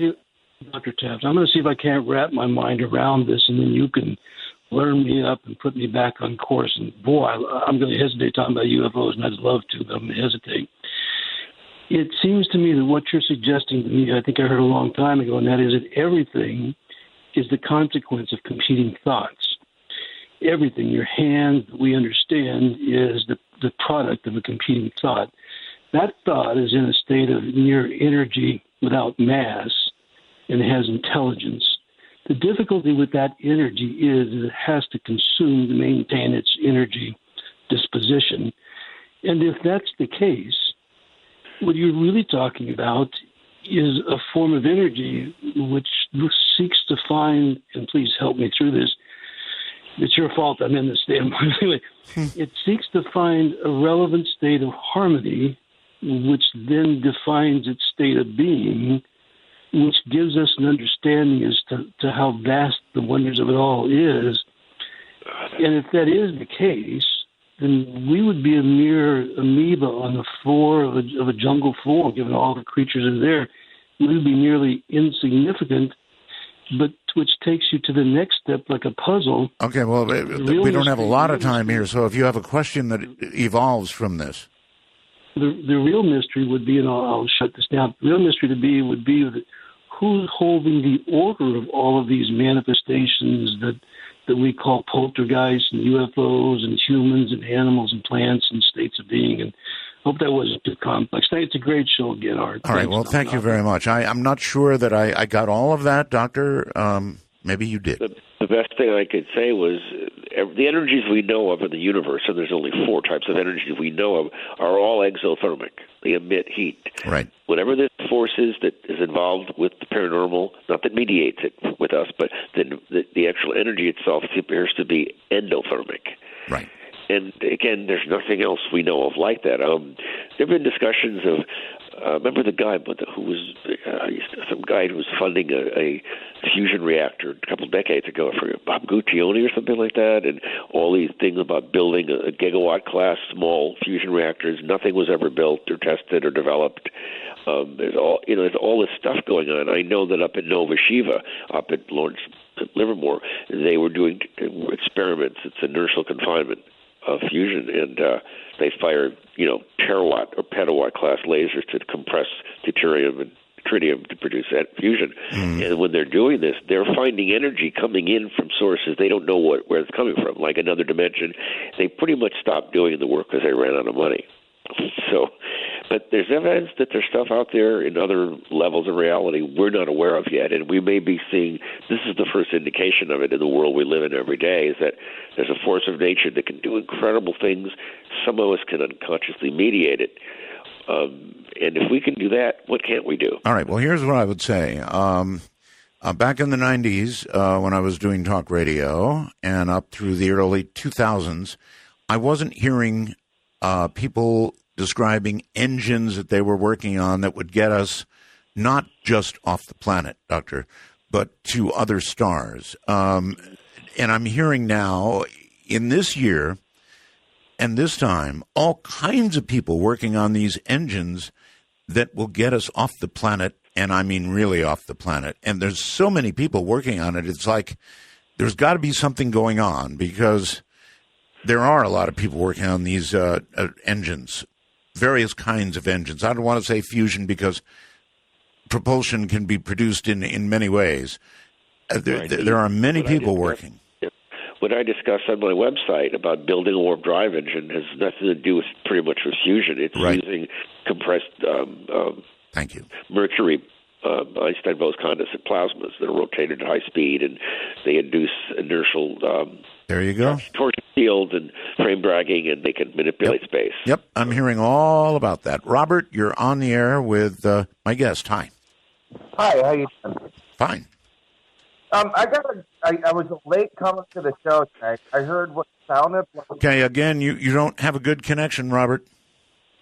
Can you hear me? I hear you, but you're kind of going in and out. Get real close to the mic. Okay, I'm as close as I can get. Okay, give it a try. All right, I came at the end of what sounded like the. I'm sorry, Robert. We're just not going to be able to get what you're saying. I'm terribly sorry, but we've got to be able to understand the question. Lakeport, California. Hi. Yes, good evening. It's Adrian Vance. Yes, sir. Friend of Barry Taff and you. We used to talk when I was at KDWN. Yes, sir. Yeah.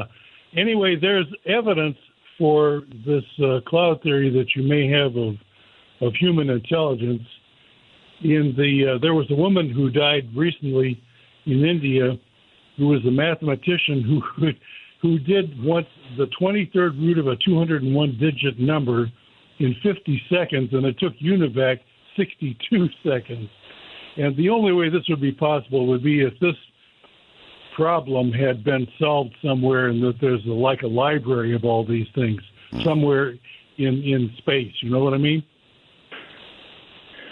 Well, they used to call that the Akashic Records long ago. And now, I would describe it as holographic space-time, where information is equally distributed anywhere. Everything is everywhere, informationally speaking. By the way, Mr. Vance, were you ever the West Coast editor of Popular Photography? Yes, I was. Yeah. Oh. And Adrian, then I've known you for more than 40 years. Yes, right. Yeah. You were my chemistry teacher at high school. Remember? That is correct. My wow. God, Adrian, it's amazing. And you analyzed our picture entity photo for Popular Photography back in 1976. That is correct. Yeah. Really? Wow. Okay, well then let me ask. You analyzed that photograph. We've extensively been talking about that photograph. What did you conclude? Well, I concluded that it probably was not a fake, but beyond that, I really could not tell very much. I remember he said it was so strange. I said in the piece in the magazine that it looked to me like it was authentic, but I could not explain. It was just so strange that I had no explanation for it. Yeah, we gave him the negative. He examined it, and he said, I remember you said that the lens of an SLR camera would prohibit such an image from occurring, and you said you have no idea what made this. But the negative was untouched. There was no alteration. Remarkable. How, if I may ask, since you're an expert in this area, how do you make a determination about whether something is real or fake? Well, there are methods that you can use in examining the image under a microscope and so forth, and you see whether or not images appear to be layered. Okay. But an awful lot of it is just intuition. If you are used to producing it, I was in the business of making, special effects, fake images.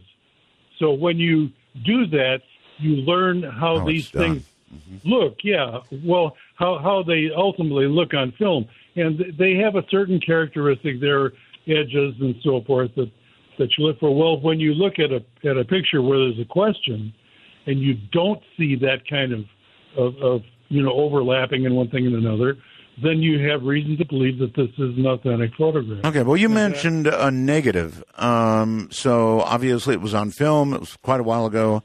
I would imagine much harder to fake. We live in an era now where I don't know if you've been to the movies lately, but they can do things that are as real as real. Well, I'll tell you, photo analysis is over as far as authentication is concerned, because the digital things, as you say, thank you, the CGI work is just simply so incredible. There's no way that you can say with any authority that it's fake. Exactly. Yeah. So we live. It's kind of too bad. It's kind of a shame because it is too bad. There was a day when you could say, it's a fake, and you could prove it's a fake, and now. What do we do now? Well, I'll tell you, Art. I have an idea about the whole UFO thing. I've written a couple of books about UFOs, but the idea that I have is that these things are not really from outer space. They are from another time. It's as good a guess, frankly, unless you want to enlarge on how you know that. It's as good a guess as another planet or another system. Well, it would take me a while to lay it all out, but I think I have a very good hypothesis for it. All right. Well, thank you for the call. It's been wonderful having you on, and Dr. Taff. Wow, unbelievable. Adrian Van, I'll never forget his name, ever. Well, all right, take on what he said. Now, he said UFOs could be from another time, and couldn't they as easily be from another time? Well, if you're able to warp space and time to transit from one star to another, you are moving through time in one sense. Okay, but I think he had a... He meant something else. There's stuff about the Rendlesham Forest case, Bentwater's thing. Oh, yes. Now, one of the things came out when they're suggesting that the information suggests that the vehicles that landed were from our future and they were doing things to help us survive. It's, that's the latest stuff I've seen on some shows. I don't know. It's intriguing. It's interesting. Doesn't mean it's real. Doesn't mean I know that one of the guys touched a vehicle and it seems to have put some stuff in his head. That's what he believes. Some kind of induction process. Mm-hmm. But, beyond all that, I will never forget Adrian Vance's name, ever. It's just, I remember in the lab one day, Dr. Moss calls from the office below. She said, Barry, come down. Someone wants to meet you. I walked out. There's Adrian Vance. I'll never forget his name. My goodness. Isn't that amazing? Flipska, hello. You're on the air. Hello, Art. Hello, Doctor. Hi. I had a question for the doctor.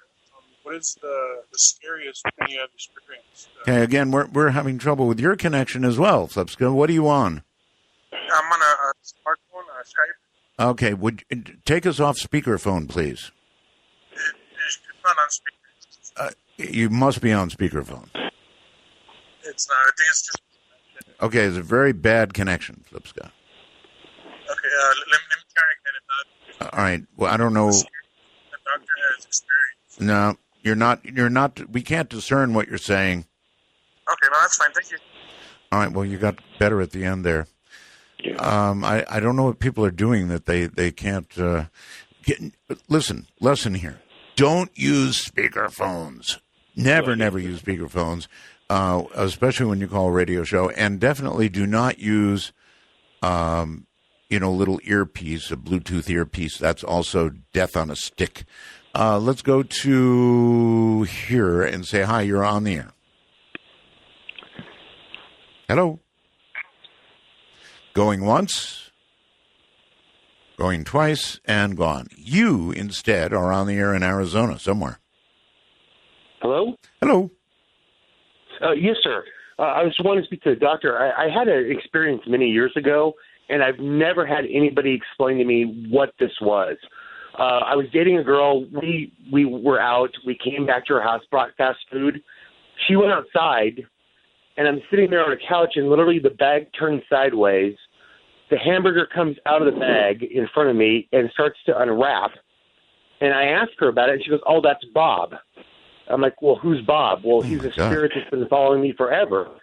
When we got married, and she was gone quite a bit on the road, at night, every night while she was gone, there'd be a glow in the corner of the same room, up like in the corner, almost like a hive. Can we go back for a second? I'll call her to the burger. I want to hear that again.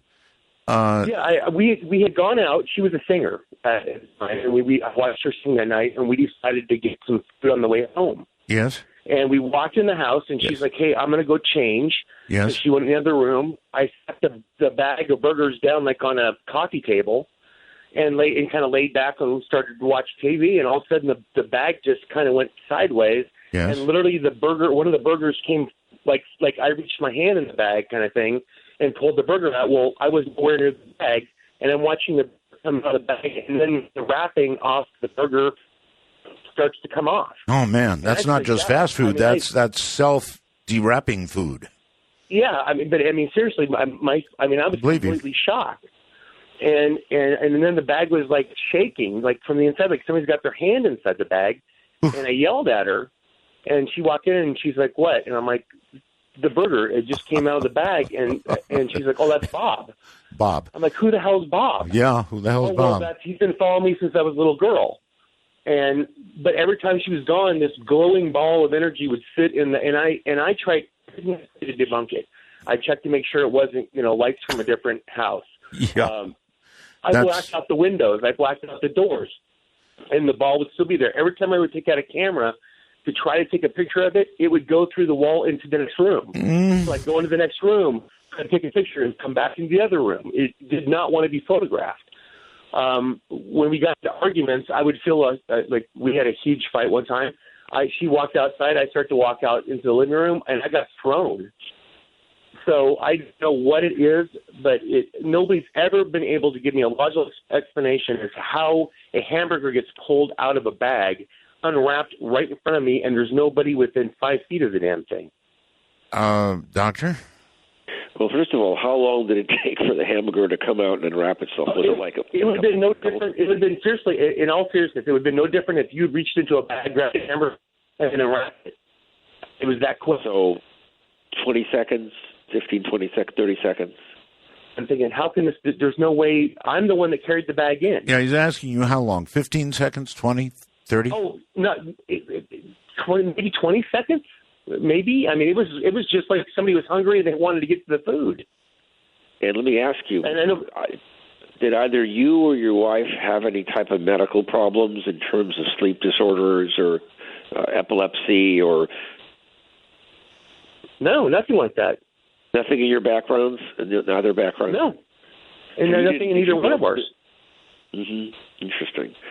And this was centered around your was this your girlfriend or your wife? My ex-wife now, but I mean, it was centered around her, and it had been going on since she was a little girl and she was adopted, and I mean, she was as a baby, but from the time that she could remember, this thing's always been with her, and has gone every location she's ever lived. But the weird thing was, she was in Europe, and the thing was still in the house. And how old was she at the time? She was in her early 30s. And how old were you at the time? Mid-30s. Yeah, I mean, obviously this is interesting. It's linked to her, but it's also linked to an environment, which we've seen in cases where phenomena will continue to exist in one environment, yet one of the people, the agents, will leave, and it continues to propagate around them as well, we've had that in a couple of cases. But again, it would take a great deal of time to ask and take, a lot of questions, a lot of measurements of the environment of the people, and we might get answers. But it sounds like a really intriguing case. I'll tell you this. I love quarter pounders, but if one of them unwraps itself, I'm running. Well, it was something, and it was. I mean, there were so many things that occurred during the time we were together that it got. And thankfully, I don't spook easily. I mean, I'm a cardiologist, so my idea is investigate, always check. I think try to figure it out. I think you're perfectly within your rights to be spooked by that, my friend. I sure would be. My God, can't even imagine, but I can imagine in my mind. I can visualize a burger unwrapping itself. Jason on Skype. Hey, Art. Hello, Doctor. Hello. I have actually had a thought for a while now. I'm sure you have heard of the entire Amityville incident in New York. Oh, sure. Yes, I have. Now, I've read currently that there's a new tenant, a new owner, what have you. Why do you think that, say, the entire story of the Lux family, who had such a horrific experience and whatnot, and all the owners that have had the place since then, there's not been any more reporting of anything to, as far as I know, any paranormal activity whatsoever after their entire experience? I guess the answer would be it was with them. I interviewed George Lutz extensively. Did you happen to hear that years ago? Oh, I've listened to you for many years. I'm actually 31 now. I've called into the show before with a few things. I did not catch that interview. Too bad. But, it was a good one. I love all the books and everything. I've done a lot of personalized research on that. It's very enthralling to me. Okay, well, Doctor, before you answer this, I'm going to ask, can you both hold? We've got a break coming up. I can't avoid it. Got to do it. So. Oh, yeah, that's fine. All right. Everybody hold tight. Dark Matter Network News. I'm Amy Martin. An unidentified flying object has been spotted over the skies of St. Helens in the UK. According to witnesses, the object, which was photographed by two different readers of the St. Helens Reporter, was floating over St. Helens Park and shape-shifting. One photograph shows the object during the day, which could be a hobby drone, yet another photograph shows an object over the city at night, depicting an eerie blue-green glowing orb. Both readers reached out to the paper through social media. The photograph taken at night was reportedly captured just before the lunar eclipse over the night of the 27th and 28th of September. What do you think? Check them out for yourself at sthelensreporter.co.uk. According to Business Insider, a group of divers went to dangerous lengths to remove a hook from the jaws of an injured shark last month. The group, which calls themselves Shark Addicts of Jupiter, Florida, were equipped with GoPro cameras when they noticed the shark in distress. A member of the group then distracted the dusky shark, holding it by the nose while another member removed the hook. You can see this video online at businessinsider.com. According to Art Bell listener Swordmaster Haruka, strange lights have been spotted over Mount Fuji in Japan. The listener writes, "Last week I mentioned strange lights or fire around the base of Mount Fuji. Last night they were big enough or close enough, hard to say, that I got some moderately okay pictures with my iPhone. In one picture they looked different because one light faded out and a new one started. What do these lights look like to you? Check these images out on artbell.com. A man has survived in the Australian outback after reports say that he was without water for over 6 days. The man, who claimed to be hunting feral camels in the Great Victoria Desert, was said to have lived on a diet of nothing but black tree ants. West Australian tactical responders found the man disoriented and delusional, though he is said to be recovering in stable condition. The blog GadgetZZ.com just received a mysterious DVD containing what appears to be a person in a 17th century plague doctor's mask and black robes. The figure looks to be communicating a strange encrypted message. The disc, which features a series of letters, numbers, and symbols written on the outside, contains the mysterious figure with an odd blinking light in the middle of its hand. The video also appears to have numerous deliberate glitches, and it is thought that the figure may be communicating to the recipient through some sort of encrypted Morse code. The DVD menu also features an image of human bones. The blog claims that the disc arrived from Poland and is reaching out to readers far and wide to help disseminate the code. Have a strange story or a news tip? Email amy@artbell.com. This has been Amy Martin for Dark Matter Network News. Welcome back, everybody. Dr. Barry Taff is my guest, and we have been just ranging all over the place in this discussion, a very, very good discussion at that. Let's go right back to it. Doctor, welcome back, and caller, welcome back. Please continue. Hello? Yes. Yeah, that's basically my question with the entire Amityville thing. Why would it be that only the Lutzes experienced paranormal activity, but any owner after they vacated the premises have not reported anything? I mean, I know before the Lutzes, the entire DeFeo incident, which a lot of people are very sure is what caused the hell the killings the Lutzes went through. Yeah. But it's just I've heard theories about paranormal activity like that, like it kind of being like a photograph looping in time type of thing. But it seemed like it interacted with the family, so that kind of negates that and gives it, you know, the entire thought that it was sentient that was interacting with the family. So do you have any idea why it would just single in on them and not on owners afterwards? Could it have been like provoked by something about them or what? Well, you're not going to like my response, but in my opinion, based on the evidence collected by parapsychologists on the case, the reason why nothing happened after the Lutzes is because the case was a hoax. Really? Oh, That's what the evidence suggests. Dr. I forgot, I'm probably blanking on the name because I'm tired.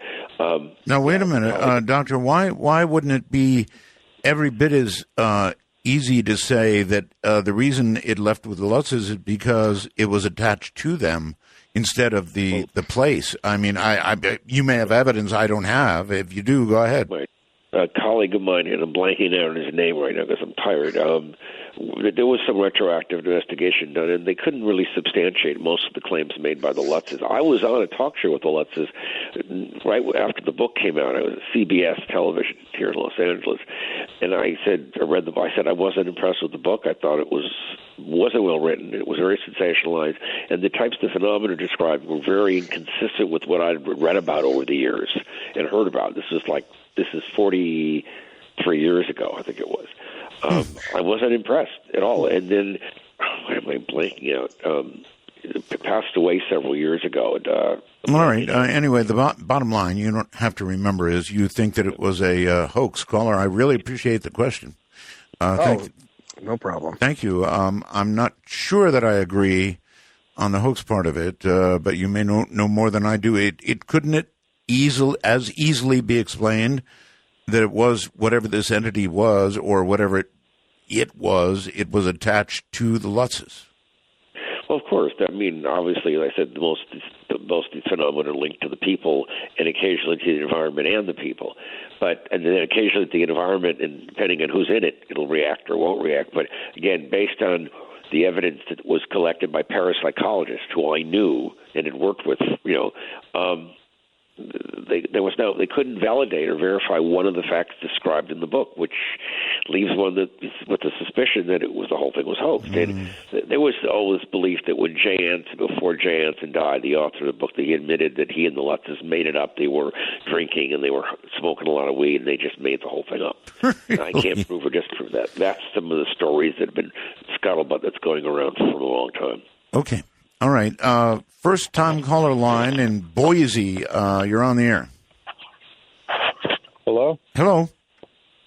Hi, Art? Yes. Oh, hey. Awesome. I got through. Yes. Yeah, I've been a long time listener to you since I was about 22. I'm about 40 now. Thank you for that. I was just thinking on like the whole hybrid takeover thing. Yes. That maybe it's not necessarily a bad thing, maybe there's cause you know how the elites run a lot of the world. You sound like you're banging around there. Get good and close to your phone or whatever it is you're talking into. Okay, can you hear me now? Oh, I heard you right along. Oh, okay. Maybe like the elites that supposedly run the world, maybe there's another more malevolent alien entity that actually runs them, and so this is just an idea I had, and so maybe these other aliens or entities are intermixing themselves with the humans to help fight back and maybe change the world into something better than it. You're not the only one who's had that view, caller. There are a number of people who've said, you know what, the way things are going, they might be doing us a favor, and of course you can't rule that out. Yeah, you never know. It's just a thought I had.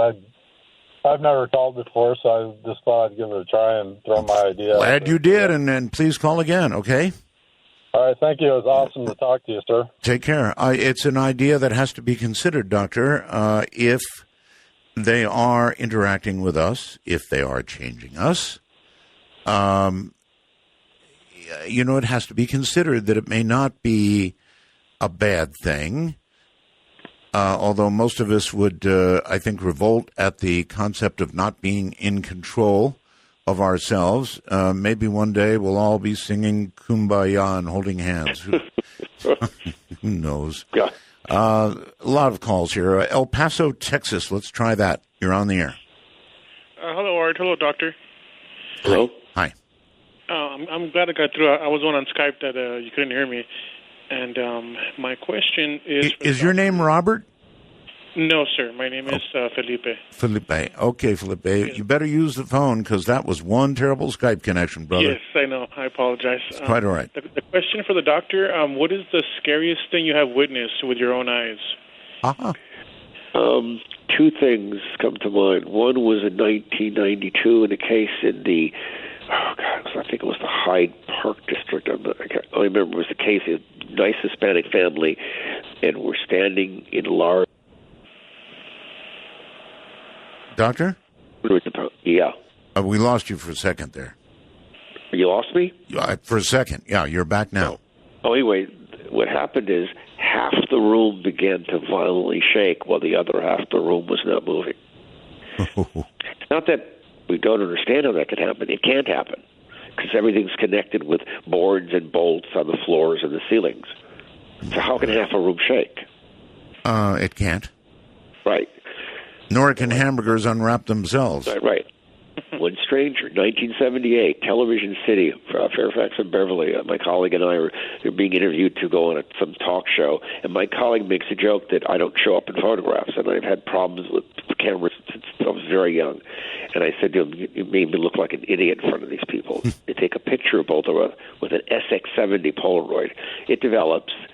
Yeah, well, there was a problem, all right. My colleague showed up perfectly. He was a foot to my right. All you see where I was a mass of white light. No head, no face, no hair, nothing, just light. And they freaked out and told us to leave. All right, caller, how's that? Half a room shaking, the other half not.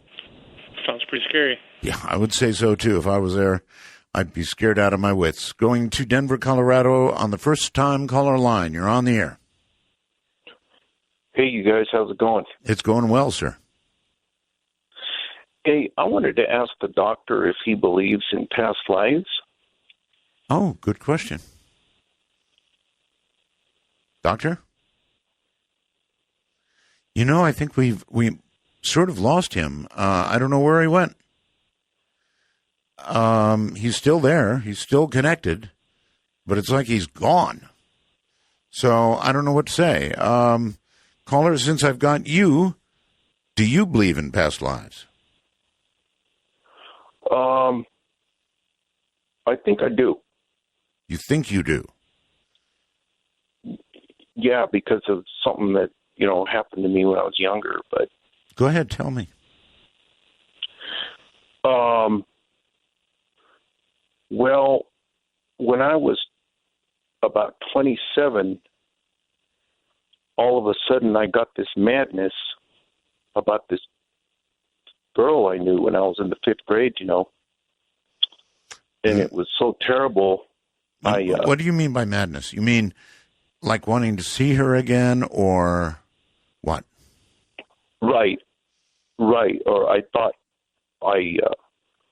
something was wrong, terribly, terribly wrong, And I woke up the next day and I ran into her, and I almost went nuts. You're crazy, and then what happened was a psychic told me, I didn't know who to go to. I thought I was getting ready to go to a mental hospital, and the psychic told me that we were in a past life together, and that's what this was, And that straightened you out. Pardon? That straightened you out. In other words, you said you were ready to go to a mental hospital. Right. Yes, sir. That gave me an explanation, as to what this, this madness was, Right. An obsession, I guess you would call it. Is that a fair word? Obsession? I guess you could say that. Uh-huh. I did. All right. Well, thank you very much. Very interesting. And I would like to say something. And by the way, we've lost the doctor. I can't really dial him back up right now in the middle of a show or in the middle of the last minutes of a show. But I am very, very interested in the possibility of past lives. I have no idea whether it could be or is, but I have this feeling that there is something to it. And I've sort of looked into it more than you know, and it's something I would like to get some guests on. Let's go to Fallon, Nevada. You're on the air. Hello. Hello, Art. How you doing? Fine. I lost my guest, unfortunately, but Yeah, well, my question was going to be for Dr. Taff. I believe he was involved in the infamous entity case. oh, he explained it. Did you hear the beginning of the show? I did, yeah. Okay, he explained the whole thing. Yeah, and my question really was going to be if someone can actually produce, because I believe his synopsis was that she created it herself. Yes. Is there a way you can channel that to a more positive, if someone has that kind of ability or that kind of power, is there a way to channel that for a more positive result? Result, yeah. You know, that was going to be my question. Have they thought about? Well, it may not be. It may be, sir, that if somebody is producing so much energy, so much, in this case, negative energy, it's like asking them to suddenly be a happy person and make something jump up and down on the table, you know, to excite people instead of doing this negative stuff. And I don't see how that would work out. Yeah, I was kind of basing it on there was some mental conditions going on as well. So, okay, that's what going to be my question. Okay, well, I'm sorry. That's the best answer I can offer. I don't think so. George on Skype, it's your turn. Hello. Hello. Going once. Going twice. And gone. Let's go to Little Rock, Arkansas. Hi, you're on the air. Hello. Hello. Art. Yes. Just wanted to make sure it was me. It's you. Okay, thank you. Well, had a question for the doctor also, and I wanted to ask him, maybe you can if you get a chance. He said he had a lot of out-of-body experiences. Mm-hmm. Well, I had one. It was a long time ago. And how it started was I was just sitting in my living room, and I just sort of kind of went into a trance stare at my curtains on the wall. Yes. And all of a sudden, I heard a voice saying, I am that I am. And this happened a few times. And then I sort of had a reaction that I can either go with this or say no. And I said, I'm gone. I'm going with it. And the next thing I knew, I was leaving my body. I looked back, saw myself on the couch. I had slumped over sideways like I was unconscious and fell over.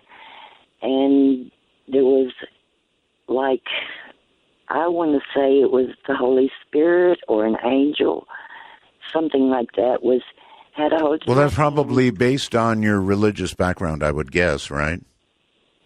Well, I am a believer, but there you have it. I'm not. I don't go to church all the time. Let's put it that way. But I am a believer in Gotcha. Jesus But I mean, Christ. I think it's reasonable for us to discuss the fact that if you're a religious person and something like this happens to you, you're probably going to assign it to something that fits your belief system. Is that fair? I would say that's fair. Okay.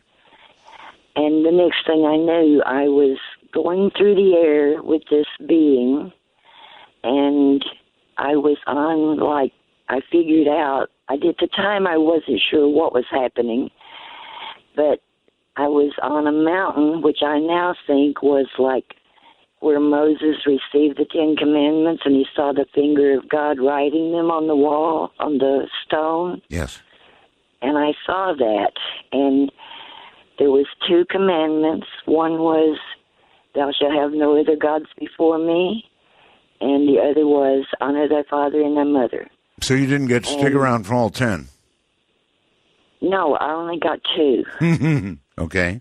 But it went Well, that's on. not just you. That's a lot more than out of body. I mean, that is time travel. That's all kinds of things. And I'm sorry we don't have time to go into this because the show is actually ending. And so I would like to say thank you to Dr. Taff who I didn't have an opportunity to say goodbye to because he just disappeared. So I'll call him back and we'll touch base. But he just, I don't know, he was gone.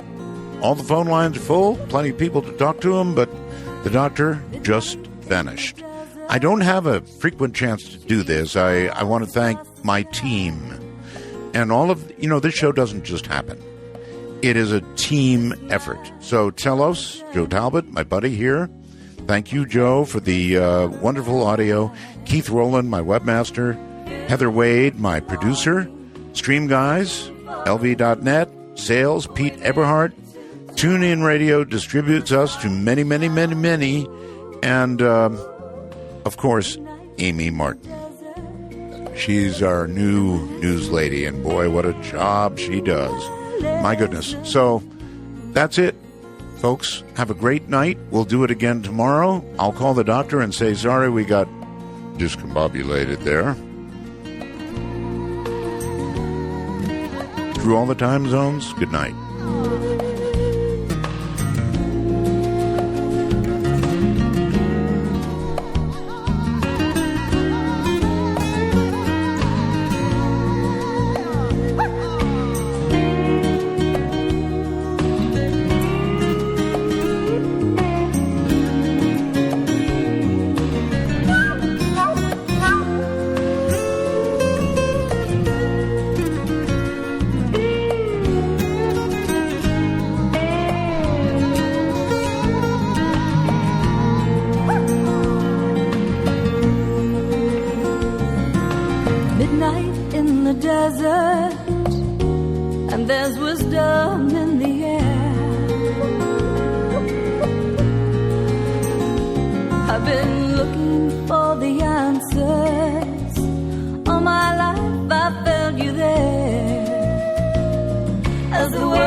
Have we lost our intuition?